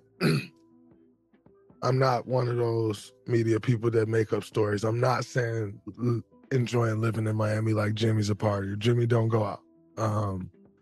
So I'm not saying that. I'm just like, but living in Miami is a beautiful thing. Yeah. And so I think he just enjoyed more so his life and what comes with him being the face of the Miami Heat. Again, Jimmy's a very serious guy, takes his craft very serious, works his ass off. So I don't want this to come off the wrong way. I just think, like, he had a good thing there where he's going to NBA Finals. He's the man in Miami. And I think all of those things made what he was going through bearable. That's what I'm trying to get at. And I think it's just reached a point now where you like, what do I have left? 3 more years, maybe? I'm going to live in Miami for the rest of my life after 3 years anyway. So I think you start to get to that point where Jimmy, competitive as they come, wants to win a championship. Very interesting. And also the Heat, they also leverage the no income tax to their advantage. But at the same time, they're still not trying to pay money. Yo, it is what it is, man. They leverage a lot of things. The beautiful Miami life, the no state income tax. But at the same time, they're not willing to spend money, man. They're not willing to spend money. And that's just who they are. And, man, Draymond gave great insight because I guess the locker rooms in the NBA, around the locker rooms, this has been the talk. Yeah. This is what's beautiful about the players having their own media outlets. They sort of give great insight to certain dynamics that are at play. Because the media right now, Draymond's kind of backing up Jimmy a little bit. The media right now is trying to make Jimmy seem like a bad guy, and Draymond shooting him some bail because it's like this has been a situation playing out for a long time, and Jimmy's been quiet about it. That's low key what Draymond's saying right here. Jimmy has been quiet about the issues going on in Miami for years. Yeah. What do you think about like kind of the manager fiasco that happened? What do you mean? You remember it went viral when Shams reported on the trade rumor and the GM, not the GM, my bad, his personal manager, Jimmy's personal agent, went on a whole attack spree on Shams. I think that was very calculated by the manager or by the agent. That's very calculated by both because Shams in a way, unlike Woj, Shams is more of a player. He's more of a player reporter. His relationships were built through the players. Woj's relationships is built through the front office. This is the first time I've seen Shams really kind of go against a player like this. Because remember, Shams on his come up, he built relationships with G League guys and G League executives because that's what he was covering. But this is the first time I've really seen Shams kind of go against a player. And again, I think this is why Draymond kind of shot Jimmy some bail because they know behind the scenes, there's things going on with the Heat. And the Heat now, they suspended Jimmy for, I believe, 7 games. It's going to cost him about $2 million. Yeah. just for what he said. Did you hear what he said, by the way? Yeah, I did. About getting his joy back. But yeah, real quick, let's just take a look at what Jimmy Butler actually got suspended for and what he said about playing for the Miami Heat. Jimmy, when do you feel like your role in the offense changed, and what has been the toughest adjustment to that change? It's not a tough adjustment to me. I'm going out there to compete to win either way. Whether I score 9 points or 29 points, I will compete. That's one thing that I will say. So you won't say that I'm out there not playing hard. It may look like that because my usage is down and I don't shoot the ball a lot, but we won't sit here and say that I don't play hard. What will fix it? What do you want to see happen to fix it? What do I want to see happen? I want to see me get my joy back from playing basketball. And wherever that may be, we'll find out here pretty soon. But I want to joy back. I'm happy here, off the court. But I want to be back to somewhat dominant. I want to hoop. And I want to help this team win. Right now, I'm not doing that. Can you get your joy back here on the court? Probably not. Now, Jimmy received, 7-game suspension for... He was very... Yeah. For... he went very straight with it. It wasn't just this. It was like, basically, they said he had conduct throughout the whole season thus far that was detrimental to the team. So, yeah, they took some chunk change out of him, man. $2 million. Yeah. I know Jimmy's going to fight that. And rightfully so.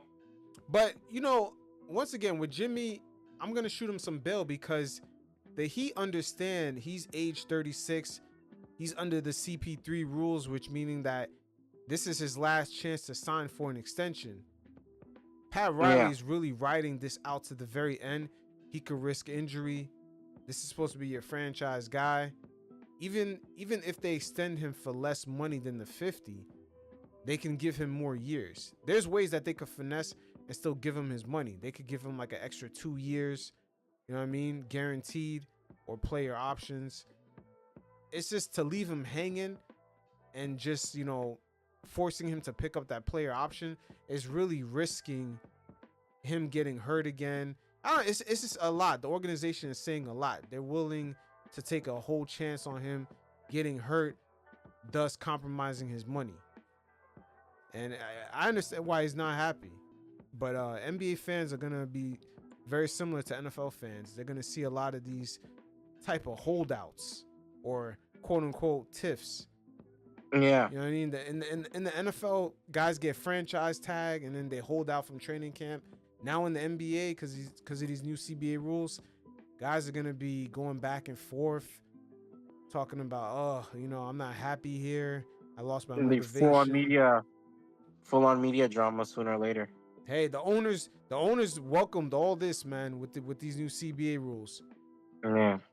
I'm telling you, man, the league super crafty, the NBA owners. It's hard to finesse them. They basically gave the players more of a percentage of the revenue while at the same time creating an ecosystem where the players, some of them can't access some of that revenue. They basically put restrictions on the teams to say, hey, if you go over a certain payroll tax, it's going to be crazy penalties. So now you got mid-tier players trying to earn their money and now they got to fight for it. So it's like an illusion that the players actually have a higher percentage of the overall team's revenue versus the owners. It's like an illusion. It's very well finessed, very well crafted. Yeah. And at the same time, they've eliminated player movement. Like I'm telling you, these billionaires, man, on that level, bro, these guys, they know how to make things look a certain way with the contracting, with the contract language. Like I don't know how these players quickly sign these deals so fast, man, and didn't go on strike. Like that shouldn't even last long. It was like, oh, they opted out early and agreement made. I was like, somebody got finessed. Bro, it's just the way contracts in the CBA set up. Guys like Butler were bound to be doomed, and I think playing for a league or playing for a team like the Miami Heat doesn't help either, who are known to be a lot more cap space pinching team, Mm-hmm. But we saw like I mean, dude, I think it has its bad and good. Like right now, we're seeing like kind of Bradley Beal and his contract situation by Phoenix Suns in the ass. Yeah, before we jump to that, just real quick, I'm gonna play Pat Riley's soundbite and just look at the way. Are you talking about the one where it kind of destroyed their relationship? No, I'm talking about the one where he kind of let it be known to the reporter that he's not in a weak position when dealing with Jimmy Butler in this contract negotiation. The reporter tried to put Pat Riley in a situation of desperation, and Pat Riley like interrupted him and quickly corrected him and said there's no pressure. Like, you got a people kind of guy Pat Riley is, man. Like, Pat Riley's really the boss of like everything that's going on down there. Pat, I know you guys have a few months to discuss this and make a final decision, but as of now, do you feel like you guys will offer Jimmy the max extension he's eligible for, and what are the factors that go into that decision? Well, we don't have to do that for a year. So we have not discussed that internally right now, but we have to look at that, making that kind of commitment, okay? And when do we do it? I mean, we don't have to do it until 25, actually, but see right there, he has no pressure. He's letting it be known. We don't have to do it to the very end. And he has more to say. I'm gonna continue playing more, but just right there, that's showing you that they feel no pressure to even work out a deal. But watch when the next reporter asks a question. This guy's gonna let it be known. But we'll see. We haven't made a decision on it, and we really haven't in earnest discussed it. So we'll just see what happens, Anthony. With Jimmy's extension window opening July 7th, though, he can request an extension starting on that date. Typically, in his past, he has done that. Typically, there has been, I don't want to say pressure, but there has been discussion. There's no pressure. Okay. The last extension was, we gave it to him. So when Jimmy approaches... You see how Pat Riley corrected him quickly? He let it be known, even the last extension, they just gave it to him. But he instantly stopped the dude. He's like, nope, there was no pressure. Yeah, I'm telling you, man. Have you also seen that their relationship kind of, like after his statements post playoffs, their relationship kind of got ruined? I would say it got ruined during the summertime. You know what? From what Draymond kind of alluded Someone to, made that statement. Someone made that kind of. There was an article insinuating that kind of stained their relationship, Butler and Pat Riley, especially when he said, "Oh, if you're on the bench, don't instigate or some shit." You know what I'm talking about? Yeah, I remember that. But remember, Draymond kind of alluded. He said for years, this has been the situation in Miami. Yeah. It's like, but it's not shocking. D Wade is, he's one of the best figures to come out of the Heat, and they didn't want to give him, a thank you contract. The type of contract that the Lakers gave Kobe at the end. Yeah. Pat doesn't do that, man. And he brought him back when he could lowball him, Correct. Yeah. And speaking of guys that should have got lowballed, because that Washington Wizards contract was, oh man, with the no trade clause was bugged out. But the Phoenix Suns, now they got to deal with the fallout from it. And Bradley Beal, man, was benched. And the Suns all season have been struggling, man. They're 9-2 since November 12th, right? They were started off the season. Second head coach too. Yeah, they started off the season beautiful, like 9-2 on November 12th, and after that, they went. It's been downhill. Yeah, man, they had 7 wins in almost like 2 months and 17 losses in 24 games, bro. That is crazy, man. Questions become is how many coaches can you fire? Exactly. I mean, at the end of the day, you fired Vogel, you hired Budenholzer. This benching was coming from a long time, bro. We spoke about this before. Yeah. We said, when is Bradley Beal gonna go to the bench, man? Like, well, now you're paying an expensive bench player. And I think it's a lot going on with this team, bro. This team does not have role players that you can really rely on. I think like Tyce Jones is cool. Ryan Dunn is cool. Mason Plumlee is a solid backup big. I think Yusuf Nurkic is also Nusuf Nurkic has regressed a lot since his like borderline All-Star year in like 2019. So you're not getting good production players. I think there's a player that I do want to talk about that I could bring up later. I have him on my list, but with Bradley Beal, it's just, I think the conversation goes back to in the 2010s, you had a lot of players getting expensive contracts. And now you're seeing the aftermath of those players getting expensive contracts in Bradley Beal. Yep, and with the new CBA changes, I mean, Yes. they got some bad losses, man. I believe Memphis had a lot of starters out. They lost to Memphis. Yes. They lost to Brooklyn. Oh, A trash Charlotte team. Yeah, they lost to Detroit. They lost to the Mavericks with no Luka, but that's regular. Kyrie was still playing. They lost to Charlotte the other night. Yeah, and that's a trash team.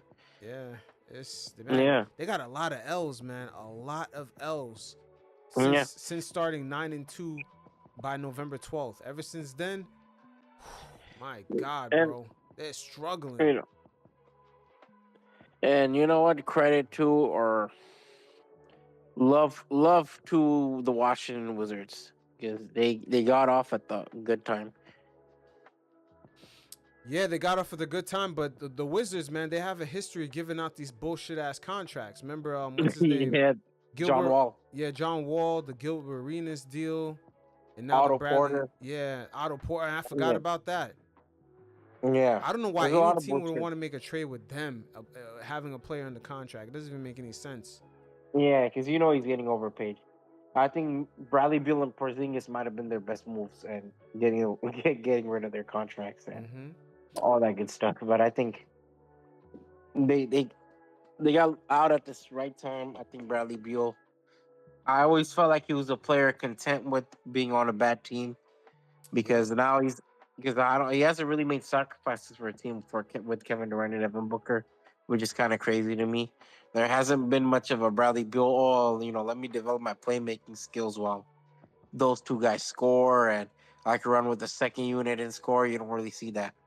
And this is where the NBA in this parity era that we were talking about earlier, they're going to have to move away from guys like this because in the previous era, they keep labeling guys like Bradley Beal a star, but then you don't see any playoff success. You don't see any playoff appearances. They're playing on teams that clearly are rebuilding. And I think Beal for the longest. They keep signing extensions, and then finally you see them on a winning team, and there's no effect on winning that's happening on the court, and you're just like, what the fuck? Yeah, I agree. I think Beal has been a top 25 player. When you're a top 25 player on a nothing team, when you're on a team with something, you struggle to kind of adopt. But his contract is untradeable, bro. The numbers. Yeah, that contract's horrible. I think the worst part is not only that it's untradeable, it's the fact that it has that no trade clause. Ooh. Yo, only the Washington Wizards can have some shit like this, boy. Yeah. Yo, this is the third straight bad contract that they had with a quote unquote star. Gilbert Arenas hurt. He had that major injury. The owner still gave him a deal. John Wall. Then he got injured like twice. And now Bradley Beal. No trade clause on top of that. Yeah. It's just crazy, man. But here's Bradley Beal's reaction when he was asked about the benching. And keep in mind, man, the first time he came off the bench, he was cooking. I believe he dropped 26 points. But here's Bradley Beal speaking about his benching. These last 24, 48 hours been like for you? A little difficult. I'm not gonna lie. But when coach made his decision, you live with it. Either pout with it or you do something about it and just go compete, do what I do. So I did that, You definitely did the latter. Maybe just speak to how you got into a rhythm early. Felt like once you got in, it was be aggressive and do that, be you in that sense on the offensive end. That's all I was trying to do. Just be me. Be me, have fun doing that. Were you surprised at all that they moved to add a starting lineup? 100%. Had there been any indication before this might be something? No. What's your mindset? They tell you you've been a starter pretty much since you was a shorty. You know what I'm saying? What's your mindset now? It's like now you're coming off the bench. What you thinking about? I mean, it's kind of twofold, man. Cause I'm a starter in the league. I firmly believe that. I don't believe no disrespect to anybody, but I'm a starter. You're supposed to. And that's what I firmly believe. But coach made his decision. I'm not going to sit here and argue with him. I'm not going to sit here and be a distraction. I'm not going to sit here and be an asshole. Like, he made his decision. I live with it. I mean, he's a coach. You know what I'm saying? So I just got to go out and play my game, do what I do, and whatever happens from there, happens from there. Did the coach make the decision, or did KD at some point approach the front office and made that decision? Bro, I think it's all around. Everyone made that decision, bro. You know they spoke to KD about this. Yeah. I wouldn't be surprised, but Budenholzer is late to adjustments, but at some point he had to make some adjustments. Man, from the outside looking in, a lot of us seen this shit a while back. Was like, yo, bro. I wasn't a fan of the trade when it happened, bro. Yeah, I don't think anybody was. But it seems like the Suns owner, he suffers from that Steve Ballmer itis. When they first buy a team, they're trying to buy a championship, and that shit don't work. But I'm gonna be honest, I think that Aiden contract, they kind of needed something out of it, you know. So I think Bradley Beal was something that kind of it was necessary, but it just didn't pan out. Yeah, and also the new CBA, once again, that shit kicked in. I don't know if that owner was even looking at it, because he got money, man. He purchased this team for like $4 billion and paid for it. Yeah, like he got money.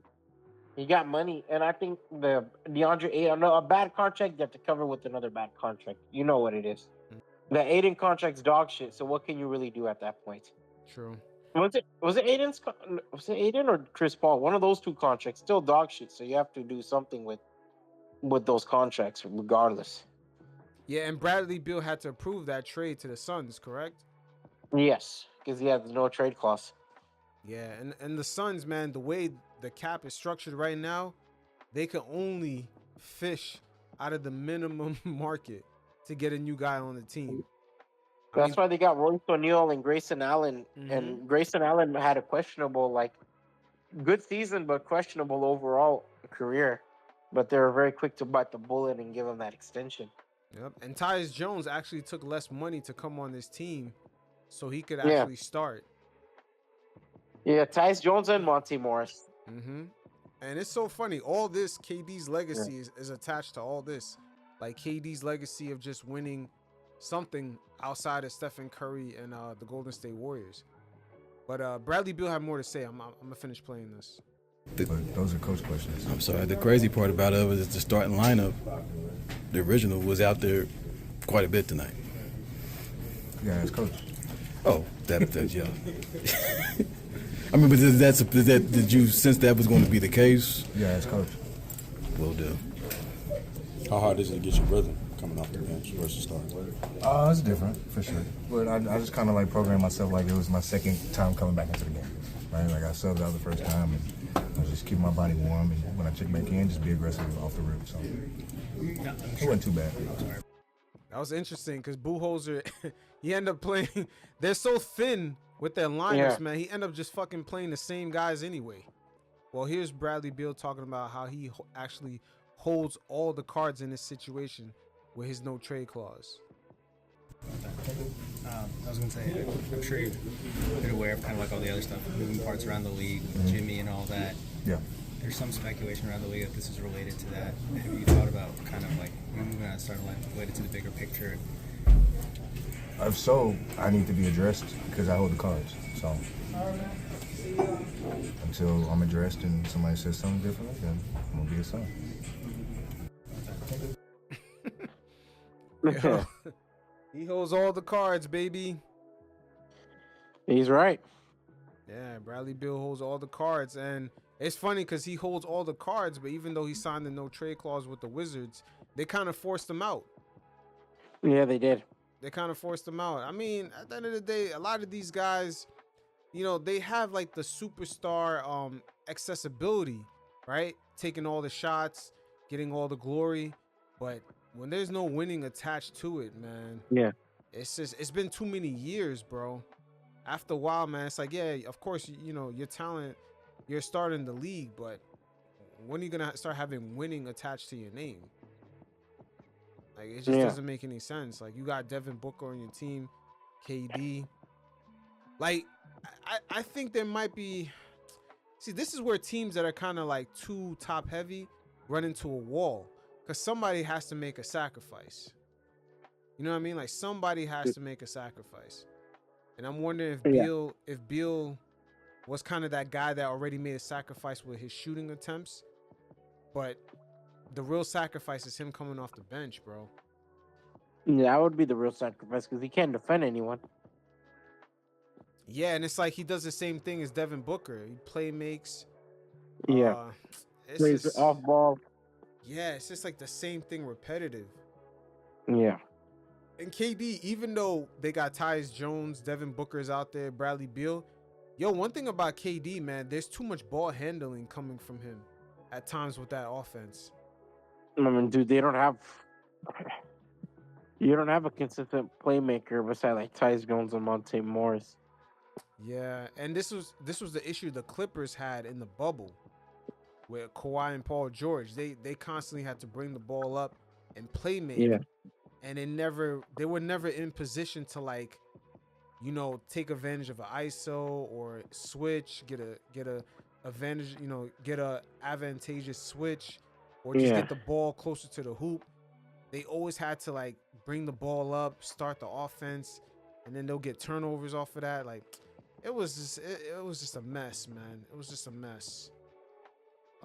Did the Clippers get Westbrook the following season? I think they tried to get a playmaker, someone to handle the ball. Yeah. They got somebody. I'm not sure they got Westbrook right away. They got somebody to handle the rock, but they didn't get one of their Westbrook right away. issues. Reggie Jackson, I believe. Yeah, but the Suns right now, they have the same exact issue, and yeah, that no trade clause, man, is coming back to bite motherfuckers in the ass, bro. It's coming I back agree. to bite them in the ass. You see Phoenix actually fixing this situation? I think they can make a trade. How? Like, who has cap space? But a They don't losing got cap team. Jonas Valanciunas would be a legit option. Yeah, it would have to be a 3-team trade, Yeah, man. it'd have to be a 3 trade because they need a big man desperately. Yo, honestly, to keep it a buck with you, man, it gotta be a 3-team trade where Bradley Beal goes to, like, the Hornets. He would have to go to a losing team. We go back to Washington. Yeah, he would have to go to a losing team. I don't know if he's gonna approve that. Yeah, no, he's not. His career is done. If he does that, man, it's over, bro. It's over at this point. He's accepted that shit, bro. You know what's the funny thing? Beal might as well stay on the team because what he could do, he has a player option in 2026-27. What he could do is tell them, hey, I'm not going to take the $57 million, but you guys could extend me for 3 more years. You know what I mean? At 30. He can get extra money by just staying with the Suns. He could actually leverage them not being able to get anyone else. It's a weird thing, man. It's a weird. The ball is on his court. The ball is on his court, but at the same time, it's really not because by the time he could work out that brand new deal, KD could leave the team. Yeah. KD could leave. Even Booker's stuck. Yeah, Booker's stuck for a long time. This is a. I think the only one who else like maybe trade flexibility is Kevin Durant. You know. Yeah. Yo, you know what's so crazy? I'm looking at next season for the Phoenix Suns. They're already at $224 million owed before they even get at least 13 players on the roster. That's crazy. Bro, don't be surprised if like Kevin Durant finds his way back into Oklahoma. Yeah, man, this is crazy, bro. Find his way back to Oklahoma at what price? My man got $50 million on the that means the Suns are gonna end up getting a lot of the younger talent. They're gonna get what's his name, Jay Will. They're gonna get some guys back because the only people, bro, KD's contract they can keep like their 3 young guys, man. They can, but they're gonna get depleted, man. KD's contract is too big. Yeah, they're gonna have to give up J Dubs. Not J Dubs, my bad. They're gonna have to give up Jay Will, maybe Isaiah Joe. A lot of guys. Yeah, but the Suns, man, they have $150 million between 3 players, and I think the apron is only at 190. That's crazy, bro. No, 100%. You gotta fill in your roster. You only got 3 players out of 15. You got to fill in the rest of the roster with $40 million. Nah, man. KD's bugging, bro. KD was probably better off staying in Brooklyn, bro, and just having the Nets trade Kyrie. Yeah, you could have played better with Mikal Bridges and a lot of those role players, or like Philly, Dorian Smith, or whoever they brought up at that time. Mm-hmm. Speaking of Kyrie, man, very unfortunate. He's out, man. Both players are out for a while. Yeah, he's out. Can the Mavs survive? Yeah. Because Kyrie was killing it, man. Kyrie looked like he was going to earn a max extension. And he still can. He still technically can. But do you think that they could survive? Yeah. Ooh, they're doing okay so far. They they're not in a bad position, but they're really not. Like the Mavs don't want to be in a position where they're fighting too hard before the playoffs start. You know what I mean? Yeah. They're gonna be, and then not only they're fighting hard before the playoffs start, but then they get into the playoffs and their road is extra long again. Anyway. Yeah, you don't want to risk that shit. Yeah, they got to be in play-ins. They got to be playing against harder teams. You know, they got to be playing against the 2nd seed or 1st seed or 3rd seed. It's just, man, this is tough. Like it's really hard work because like I had Luka winning MVP this year, but it just like health has really contradicted him. And I think I think the Mavericks match well against every team in the league, but it's just hard for me to like look at them now and be like, damn, like, you know, it's not going to be easy road. Sure, like Minnesota's gone, but you still have Dallas. I mean, not Dallas. You still have Oklahoma, Houston. They're a great perimeter defensive team.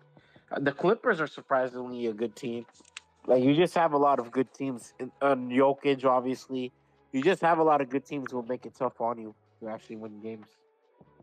Now, who has the responsibility now? You think it's Clay? You think it's what's his name? The guy that constantly returns to the Mavs, Spencer Dinwiddie. Who has the responsibility here? I think like PJ Washington and Klay Thompson. Wow, that's crazy. Wow, they're the 2 best players after Luka and Kyrie. Yeah, they're gonna be able to carry this, man. So Kyrie went 3 and 4 without Luka the first time he got hurt. They're gonna have to make some moves too, man. Yeah, and then Kyrie went 1 and 2, you know, after Christmas without Luka. So Kyrie was doing his thing, man. Kyrie looked like he was in a situation where he was gonna put pressure on the Mavs to give him, you know, a nice chunk change, man, for an extension. Yeah.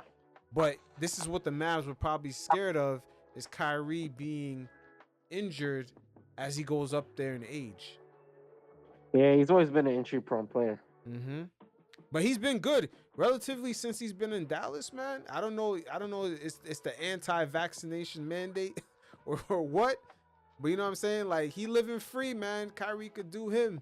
He's been good in Dallas. I mean, Dallas has been treating him good. Dallas is very open to whatever Kyrie believes in too, as compared to like Brooklyn. They're like, what was the mayor? He made it tough on the one who just stepped down recently. Yeah, and NYC is very political, man. It's very political. And they made it tough on the whole COVID mandate, so that kind of robbed them of, well, close to a year, or at least a year. Yeah, or half a year of NBA basketball. Yeah. And but you know, Kyrie's been balling out. You know, Dallas has been treating him good. He's been treating Dallas good. Well, like, what does this extension look like, man, for Kyrie Irving? He has a player option next season for $43 million.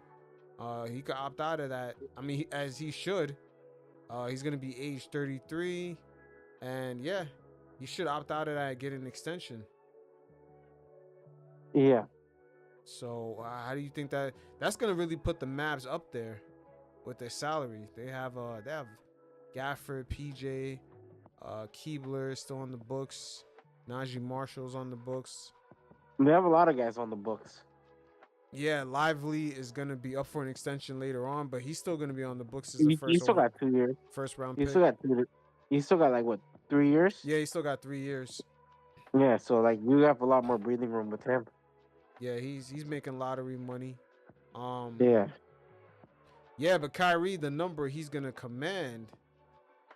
Once again, this is what I mean. The CBA, yo, this is like the third straight conversation we're having about this. This is like the third straight player. Like now it's Kyrie. Kyrie's productive, but what is his number? What is Kyrie's number, bro? That's crazy. Is Kyrie's number 55 a year? Is it 40? It can't be 40 because, you know, maybe Julius Randle and guys like that are looking for 40. Brandon Ingram. You know what I mean? Jimmy Butler might end up getting 40 for a couple years. So Kyrie Irving, he still has expectations to help Luka get to the finals. So his number can't be like 40. Is it 50? Is it 55? Is it 60? Yeah. Like these are the questions that, man, we're gonna see. We gotta see these play out, man, because I'm very curious. I really right now don't know most of the players. Like, what are their true values when it comes to these contracts? The numbers look funny in the light for the middle tier guys. It looks funny. Yeah. Even guys like Jonathan Kuminga with the Warriors, they don't even know his. Bro, we're number. not talking. Kyrie is far from middle tier. He's like, I'll say like 1B tier, right? 1B or even B. So it's just gonna be funny how like his situation works, because you could tell the health is gonna lowball him big time. It is, but then again, right? The number that a guy like Kuminga is probably looking for is around 40, right? Kyrie's making 40 now. And we know the cap is going up. But so what's Kyrie's new number? Is it 55? Is it 60? Because he can't be making 45, even 50. Maybe Julius Randle and Brandon Ingram might be looking for 50. Jimmy Butler's looking for more than 50 a year. Like, he has an option right now for 50, and he's looking for more than that. Like, that's the craziest part. I think, like, where will Kyrie shop around for 70, 80? No, it's not 70, 80 per year. Kyrie's number, man, I don't know. Honestly, I don't know. Right now, it's 43 as an option, right? I'm not really, like, a cap salary guy, so... No, I'm not really good at, like, determining a player's value, if that makes sense. Oh, no, yeah, I get what you're saying. But also what I'm saying, too, is that in today's climate, no one really even knows the numbers anymore. No, it's fizzled. It's like, it's blurry lines now. Yeah, I really don't know. I'm looking at Kyrie's number at 43, and I'm just like, they can't even give him an extension for the same amount, because that's probably what Randall's going to be making. That's probably what Brandon Ingram is going to be making. So what's his number? I really don't know his number. Like, these brand new numbers are crazy. It's hard to determine players' values now, because, like, injuries and all these things have taken more into account than ever before. Mm-hmm. Like, before then, it was a gamble, because, like, the cap space wasn't all that tight, so teams are willing to take that gamble and trade later, attach a pick and trade later, or some bullshit like that. Now it's not like that anymore. Yeah, so just to recap, it's Jimmy Butler, Kyrie Irving, Brandon Ingram, Julius Randle. What is their number? What about De'Aaron Fox? De'Aaron Fox, he's gonna get his number is kind of, it has a range. He's gonna get a max because, or somewhere near it, because he was drafted in 2017, the same year as he's around the same year as Tatum and Luka. So that class, he's the same year as Tatum. Yeah, so that class, they have a certain number. If you're a top talent in that class, you have a certain range. But I'm talking about these middle tier aging players, or, you know, early 30s, productive. Nobody really knows their number. Nobody really knows their number right now. This is a very interesting place that we're in the league right now. I'm not gonna hold you. We're in an interesting transition, and it's gonna be hard to determine Kyrie's actual value, because I actually do think he's staying in Dallas. Yeah, I think so too. Maybe they can give him. Honestly, I don't know. I think this offseason is for the first time we're gonna get a good measuring stick of how to judge these things. Because Kyrie's one of those. We haven't seen a major player get an extension or a contract within this new CBA, right? So Jimmy Butler and Kyrie Irving will be our test. Well, I guess Paul George too. No, But Paul it'll be Paul like the George Paul first George time. was unrestricted. Oh, okay. Yeah, and then also the 76ers was desperate. That's the thing. Like right now, who's desperate to take on money? Who has the space and who's desperate? There's really Yeah, I not don't that. really see many teams that are really desperate. Not even desperate, but who has the space? Because to me, the Suns are desperate, but they don't have the space. Yeah. So it's a weird thing. The teams that have the space are not desperate. Like San Antonio, they're not desperate. They have no expectations. So that's where everything is kind They of the can lines milk are it out. blurred. Yeah, so it's kind of tricky. What about De'Aaron Fox? Is the fix in for him to go to the Lakers? Because now he's with Rich Paul and Clutch Sports, man. Like, is the fix in? Let's not front about this. I don't see it, man. You don't see it? No. Yo, I'm telling you, that riff with their coach getting fired, man, that shit is ugly. No, he played a role into it. Yeah. But I just don't see I don't know with Miami. I just don't think a De'Aaron Fox point guard works with LeBron. Yeah, I don't see the fit working with LeBron either. No, I think Austin Reeves fit with LeBron. Maybe so. But what do you disagree with? Reeves is an off-ball player. He's a guy who can be the second ball handler. You don't really see Reeves needing the ball to dominate. But in today's landscape, if you're trying to build around LeBron, you're really not in contention. No offense. You're not really in contention. Sure, I'll agree with that, but what I like, you know what I mean? I think the way we view basketball itself, or the way we how everyone views basketball, right? Especially LeBron-led teams, it's still the same. It's still the same. See, the thing with LeBron, right?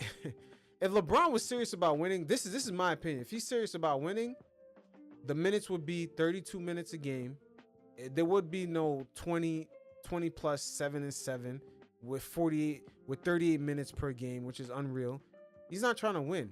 I'm like, LeBron, if he's trying to win, it would be, more limited minutes. It would be him in the post more. It would be someone else bringing up the rock, and every once in a while they'll switch. LeBron brings up the rock. And it would be somebody else would be given the keys. Like that play style, that play style, LeBron being out in the perimeter, dribbling. Even though the Lakers starting lineup says the forwards of the team is LeBron James, he's listed as a forward, but yet on offense he's playing the point guard role. That is going to have to change. It doesn't have to be eliminated. It's gonna have to fluctuate. And someone like, let's say if they still had D'Angelo Russell or someone like him, whoever's the real point guard, they're going to have to be allowed to run the offense. And LeBron is going to have to post up, man. Go down low. He's big enough. And start banging bodies. And then once he starts dominating in the post, then the Lakers could switch up, have him run point. And then somebody else is going to have to carry the load. AD is going to have to carry the load and another wing. Yeah. But to me, as long as LeBron is averaging 25, 8 and 8 or whatever it is, they're not winning, man. They're not winning like that. Nope. And playing 38 minutes, if LeBron averaged 25, 8 and 8 and he played 31 minutes, 32 minutes a game, it's realistic. It's a possibility. But 38 minutes a game, he's on the floor for that long and he's not playing defense. It's like, what are we talking about here? What are we really talking about? It's like it's not adding up. I mean, he should average 25, 8 and 8. He has the ball all the time in his hands. Look at any Laker game. He has the ball all the time. Yeah. So it's like the old LeBron playing like that, even if his team sucked, he could elevate his team and win. This LeBron at his age can't do that. Can't do that. Father time kicked in. Everyone's father time looks different. LeBron James' father time has kicked in. He can't elevate that team past a certain level. He just can't. He's gonna get his numbers because of the way the Lakers are playing. And the Lakers are not serious. They're not really serious. You can look at the offseason moves. They're not serious. No, they're not serious. No, I do like the Dorian Finney-Smith move. Yeah, that was a good move for them. That was a good move for them. But who knows? Maybe they could leverage. I'm not sure if he's still in a long-term deal. But like I said, bro, I mean, De'Aaron Fox, he had one playoff experience which was solid. Like, I don't know, would LeBron be willing to give up his role as a predominant ball handler and scorer for a guy who doesn't have a rich history of really dominating the playoffs like that? Nope. But you know what? I see De'Aaron Fox could work for the Lakers. How fast he is, that dribble penetration. Imagine him getting penetration all the time, and you got LeBron 260 pounds plus cutting through the lane. That's hard to stop. Yeah, but how long? I mean, dude, we haven't seen LeBron play off ball in forever. Well, I mean, LeBron, he's a savant of the game. LeBron can adapt. Is he willing to adapt? No. That's a different question. No, because you're asking a 40-year-old to play a lot more off ball, sprint a lot. He doesn't have to sprint a lot because his off ball now at his age, how big he is post up, maybe fade away. Dude, that takes a lot out of a player, bro. Yeah, and that's why I said LeBron's minutes should be 31 minutes per game. He cannot. Let me pull up his game log. LeBron cannot be averaging what he's averaging now. It's not realistic for winning. Look, I get it 100% what you're saying, and I agree. But I think LeBron, he has to keep the fans, media, everyone happy, right? And I think with him being predominant ball handler, right, it doesn't really take much energy out of him. And so he can really push the narrative of 40-year-old and LeBron doing this crazy, doing that crazy. You know what I mean? Yeah, but what about him on defense? Oh, man, bro.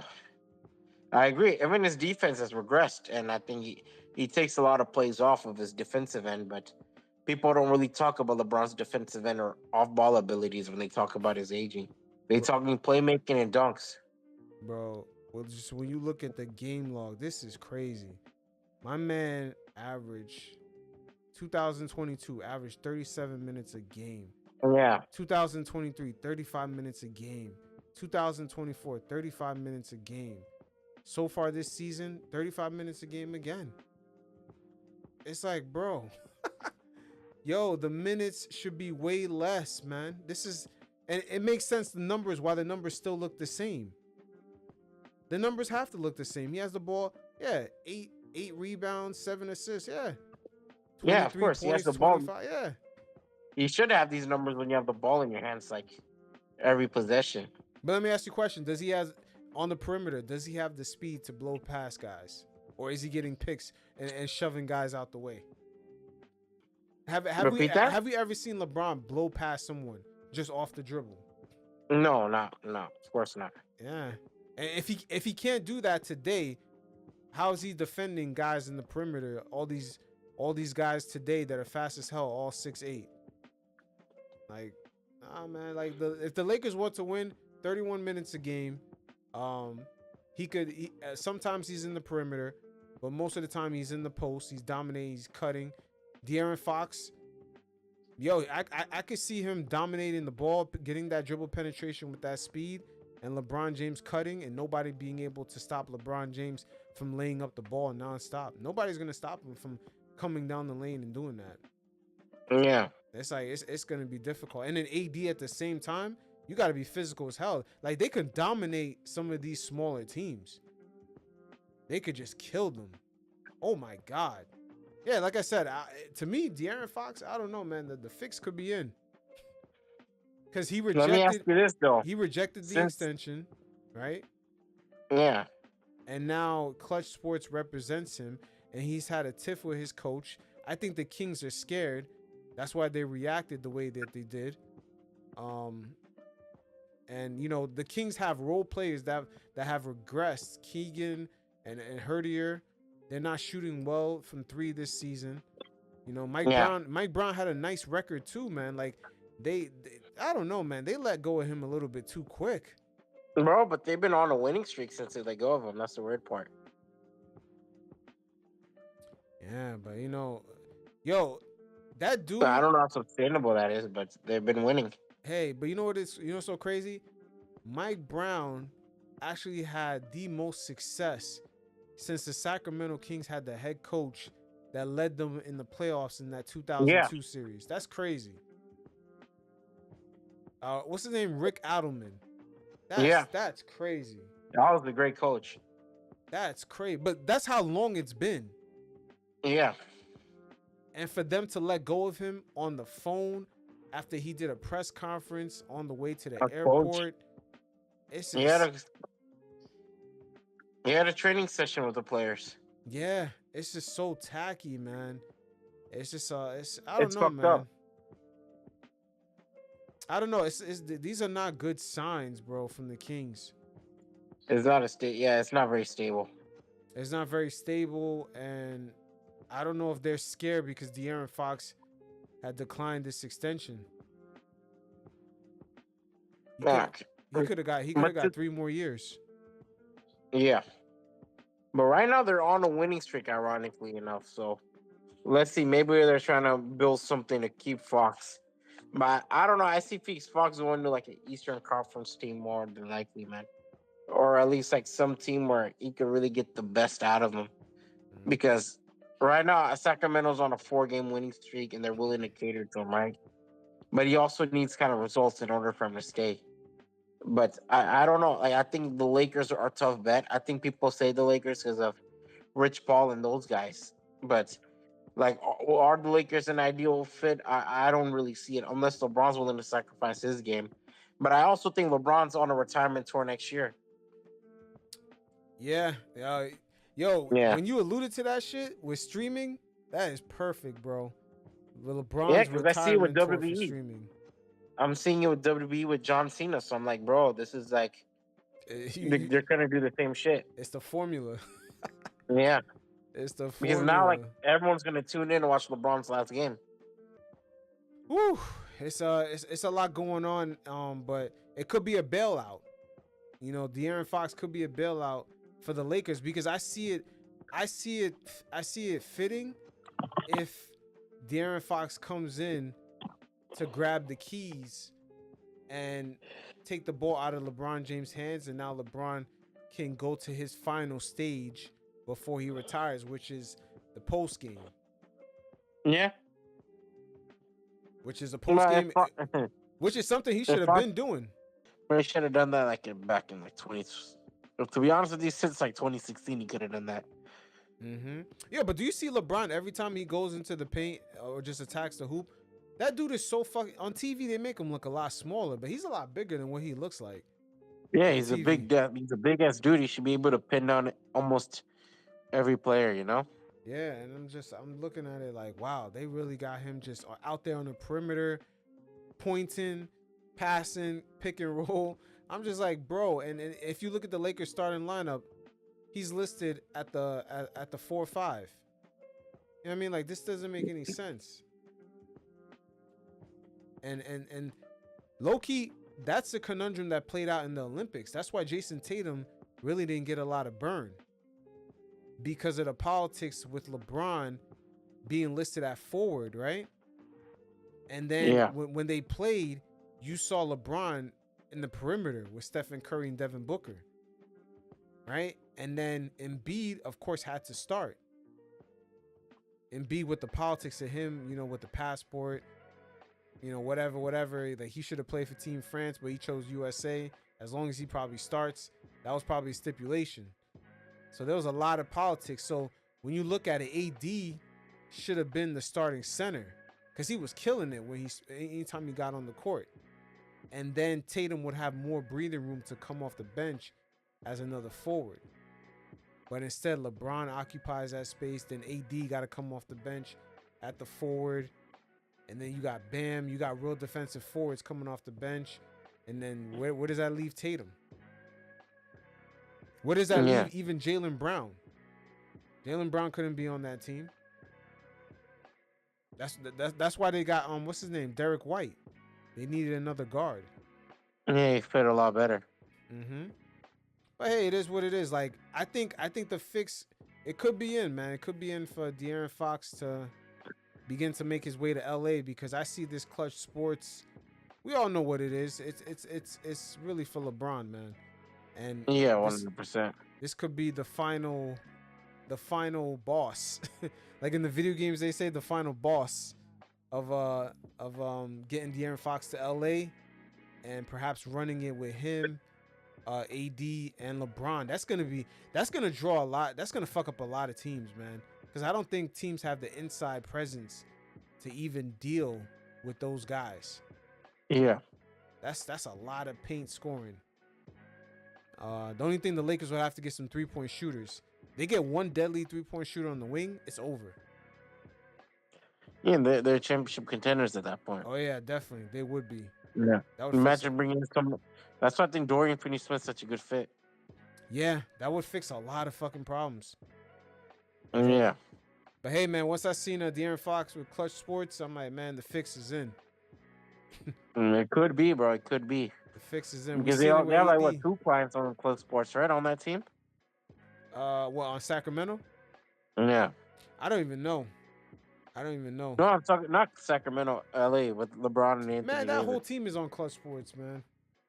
That whole team is on that shit. Let's keep it a buck. Yeah. That whole team is on that. But speaking of contracts, let's talk about the contract of Zion Williams. And yeah, we could also talk about his return because he made his return on the court also, but his contract is quite interesting. But he looks shredded, man. I'm not gonna lie, man. Zion he looks like great. Bro, I thought it was Jaylen Brown when I first saw him. Oh shit. All right, what the fuck? Man. Zion, man, staying away. Either Zion found a good thotty to make him a nice vegetarian meal, or he just stayed away from the strip club and the chicken wings, man. But he can't tell. deserves his credit, man. He deserves his credit. The fact that guy, despite having a hamstring injury, got in better shape, you have to give him his flowers. Yeah, definitely do. Yeah. And going to his contract, right? Because his contract is very interesting. It seems like the way the Pelicans kind of structured it, they structured it in a way where his money for the following season is never guaranteed until, I guess, July 15th. If he's still on the roster, then it becomes a fully guaranteed contract.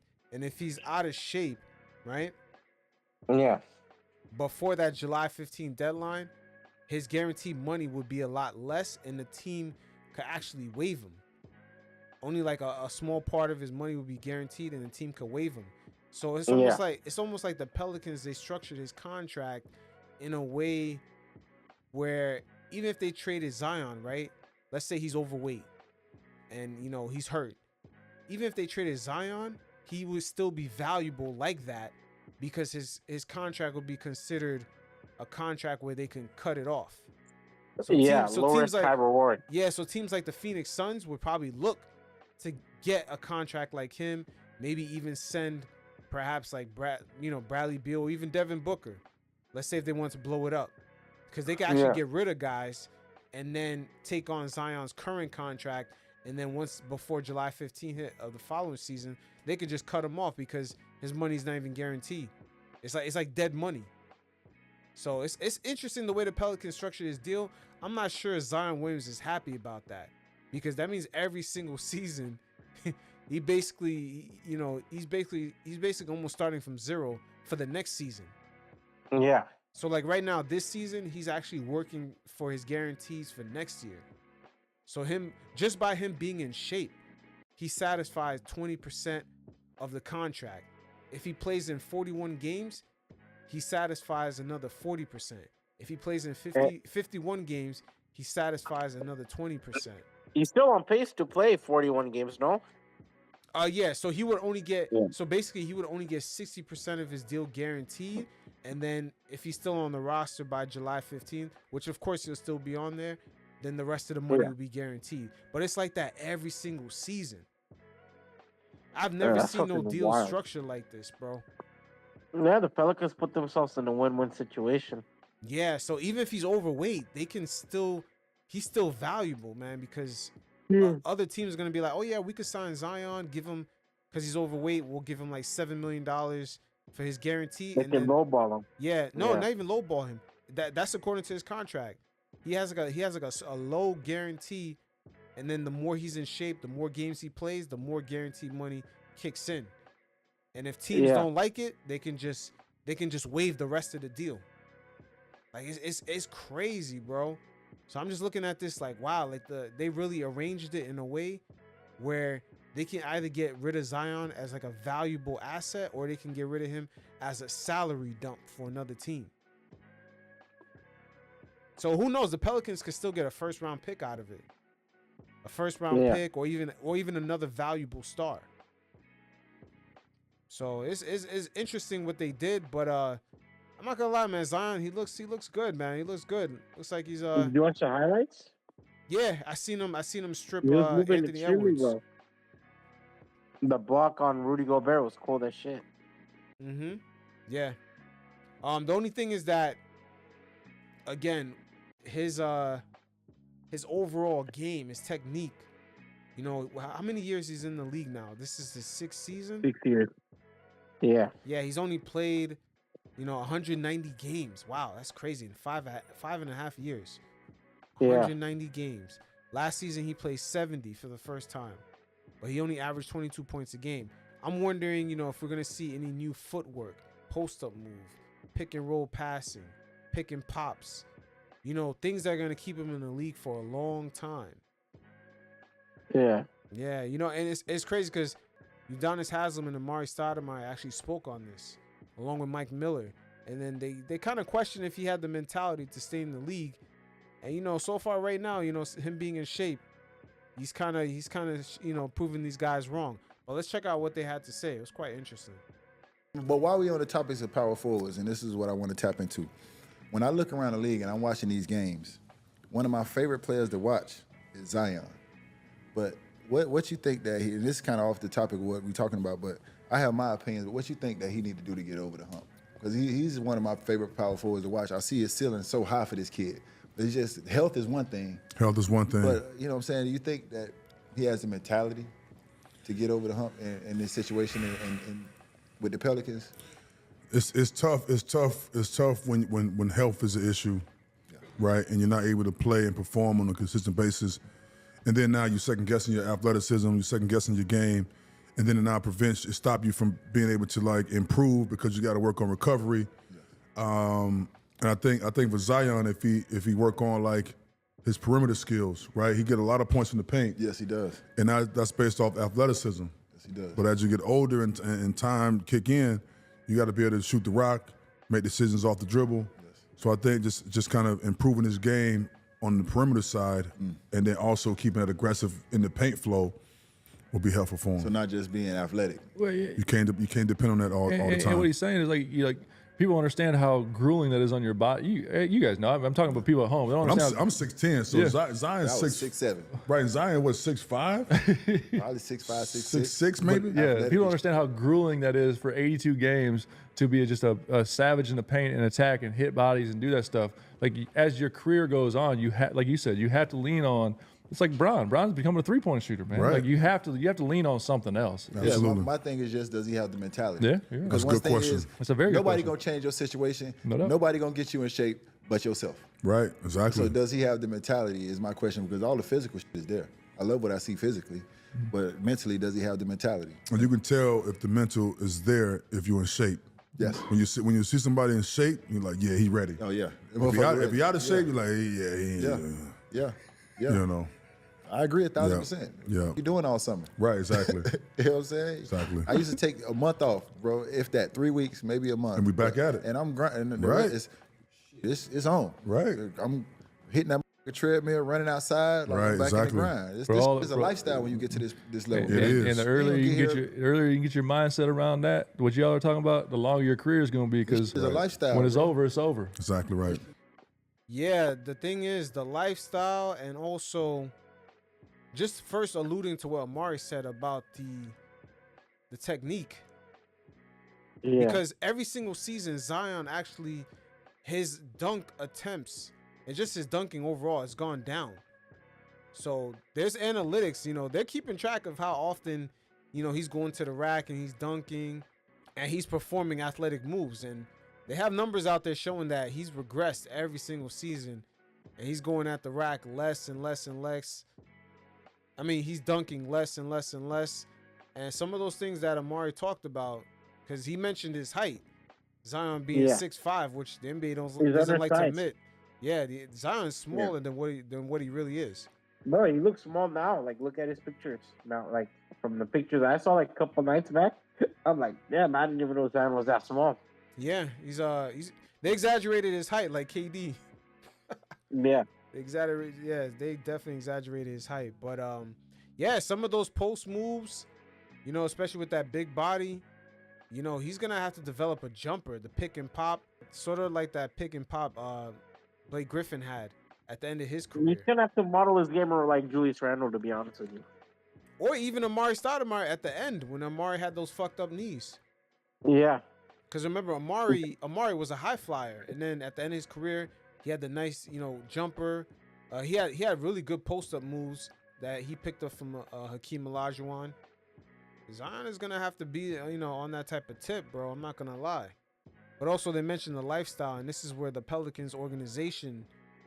I don't know if this organization I don't know if they have the thought process of just putting the right chefs around him, putting the right ecosystem around him to be, sort of, acclimate to his body type. Yeah. You know what I mean? Like, maybe a certain hyperbolic chamber to purchase for him, or, perhaps even if they didn't have catering at the practice facility, have catering so Zion could just eat there and then go straight home. Oh, here's a plate to go. Here's some meals that we prep for you so you could take home. These are types of things that franchises do when they have that type of player. They make subtle adjustments like this. I don't know if the Pelicans is that type of organization. You got anything else to add on top of that? Yeah, I don't have really anything crazy to add on that, to be honest with you. So it's like, I feel like we talked about this Zion situation many times, so like I just have nothing to really add outside of like the game yet. He looked light on the feet, but like I said, his situation, his game type.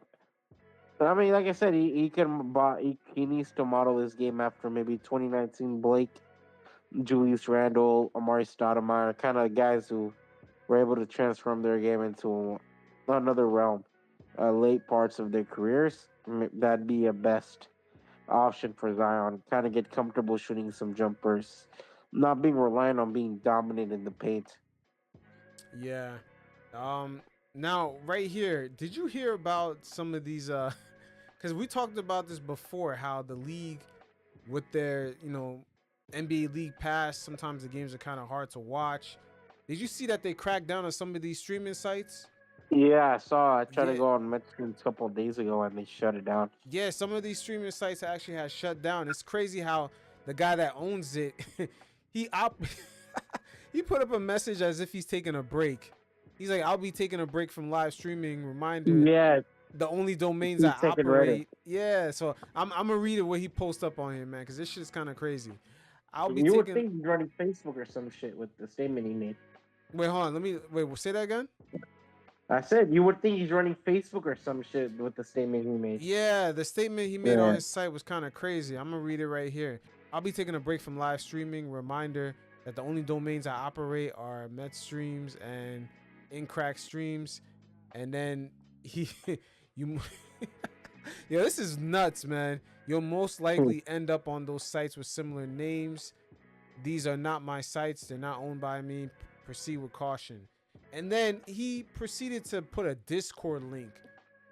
Like, this is strange because like I'm gonna be caught in that shit. But it's funny that he put the Discord link, because I think the Discord link is to help whoever he admitted this shit to catch other people. Yeah. Like, this is the strangest thing. But, the league, in a way, I don't think them cracking down on these live streams is going to help them out. It's not really a money issue. There's an accessibility issue. The NBA League Pass, like, I have it. And sometimes the app, it crashes too much. And then, with some people, it forces them to go to a streaming website. Yeah. And then, of course, the blackout situation. That's even worse. And sometimes the alternatives to access some of these games, it don't even make any sense. Like, for the Knicks, they want you to pay $300 to $400 a year. when you could just buy NBA League Pass for a fraction of the price and have access to all the games. Yeah. Like, you think this is going to get better the more we get into streaming next season, when one night you have to tune into Amazon, the next night you have to have Peacock, the At next some night you point, have to people are have just gonna go ESPN. back to like, it's gonna be nice for a day, and then people are just gonna go back to these sites. Yeah, I feel like the league is kind of fumbling the bag a little bit. They needed, I don't know, we'll see next year how they organize everything, but I think NBA League Pass needs to have everything on there one time. And then if the game is on Amazon, it will just display the Amazon feed. Like, this shit is like kind of nasty the way they organize it, because no one's gonna buy 3 different apps to watch the NBA. They just don't have that type of demand. The NFL, I can see it happening. Because remember, the NFL put wild card games behind the paywall, and people paid for it anyway. I just don't think the NBA has the type of demand where fans have to go out their way to find the games. I just don't think they have it. Not at this moment. But apparently they said the illegal sports streaming industry is $28 billion annually. That's crazy. $28 billion. Like, sometimes I'm wondering how they come up with these numbers. Like, how do they come up with these numbers? Is there any way of tracking those numbers? I don't know, man. It's almost like El Chapo's money. When Forbes magazine said El Chapo is number 3 in the billionaires list, I was like, did they go down there in Mexico and dig up the money? Or like go through his like fucking like accounts and shit, you know what I mean? His business accounts and all that shit, yeah. It's like, how the hell they're calculating some of these things. But yeah, man, I really doubt that's a genuine figure. Facts. But at the end of the day, everyone's kind of frustrated with the quality of service you get with NBA League Pass, just not even having the accessibility. It's advertised that you'll get all the games, and then you sit there, you don't have some of the games. You can watch like 50 of them at the same time. Yeah, it's just, I feel like, if the NBA just kind of focused on more the quality of the app, it's just been bad so long. Yeah. Like, all this technology, it's been bad this long, and it's like, at this point, it's almost being done on purpose. And the most disrespectful thing, right? Peep this. This is the funniest shit. They're not going to improve the quality of the app with the streaming, right? But they're going to add gambling to it, where you can make one click and you can pay for it. Oh, fuck that. That don't even make no sense, man. That don't even make no fucking sense. Yeah. So this has been good, man. Saeed, definitely appreciate you, man. You guys definitely check out Beyond the Buzzer Substack in the description below. Subscribe to Orange Cookies. Definitely, man. Appreciate you. Yes. Man, take care, man. All right, peace.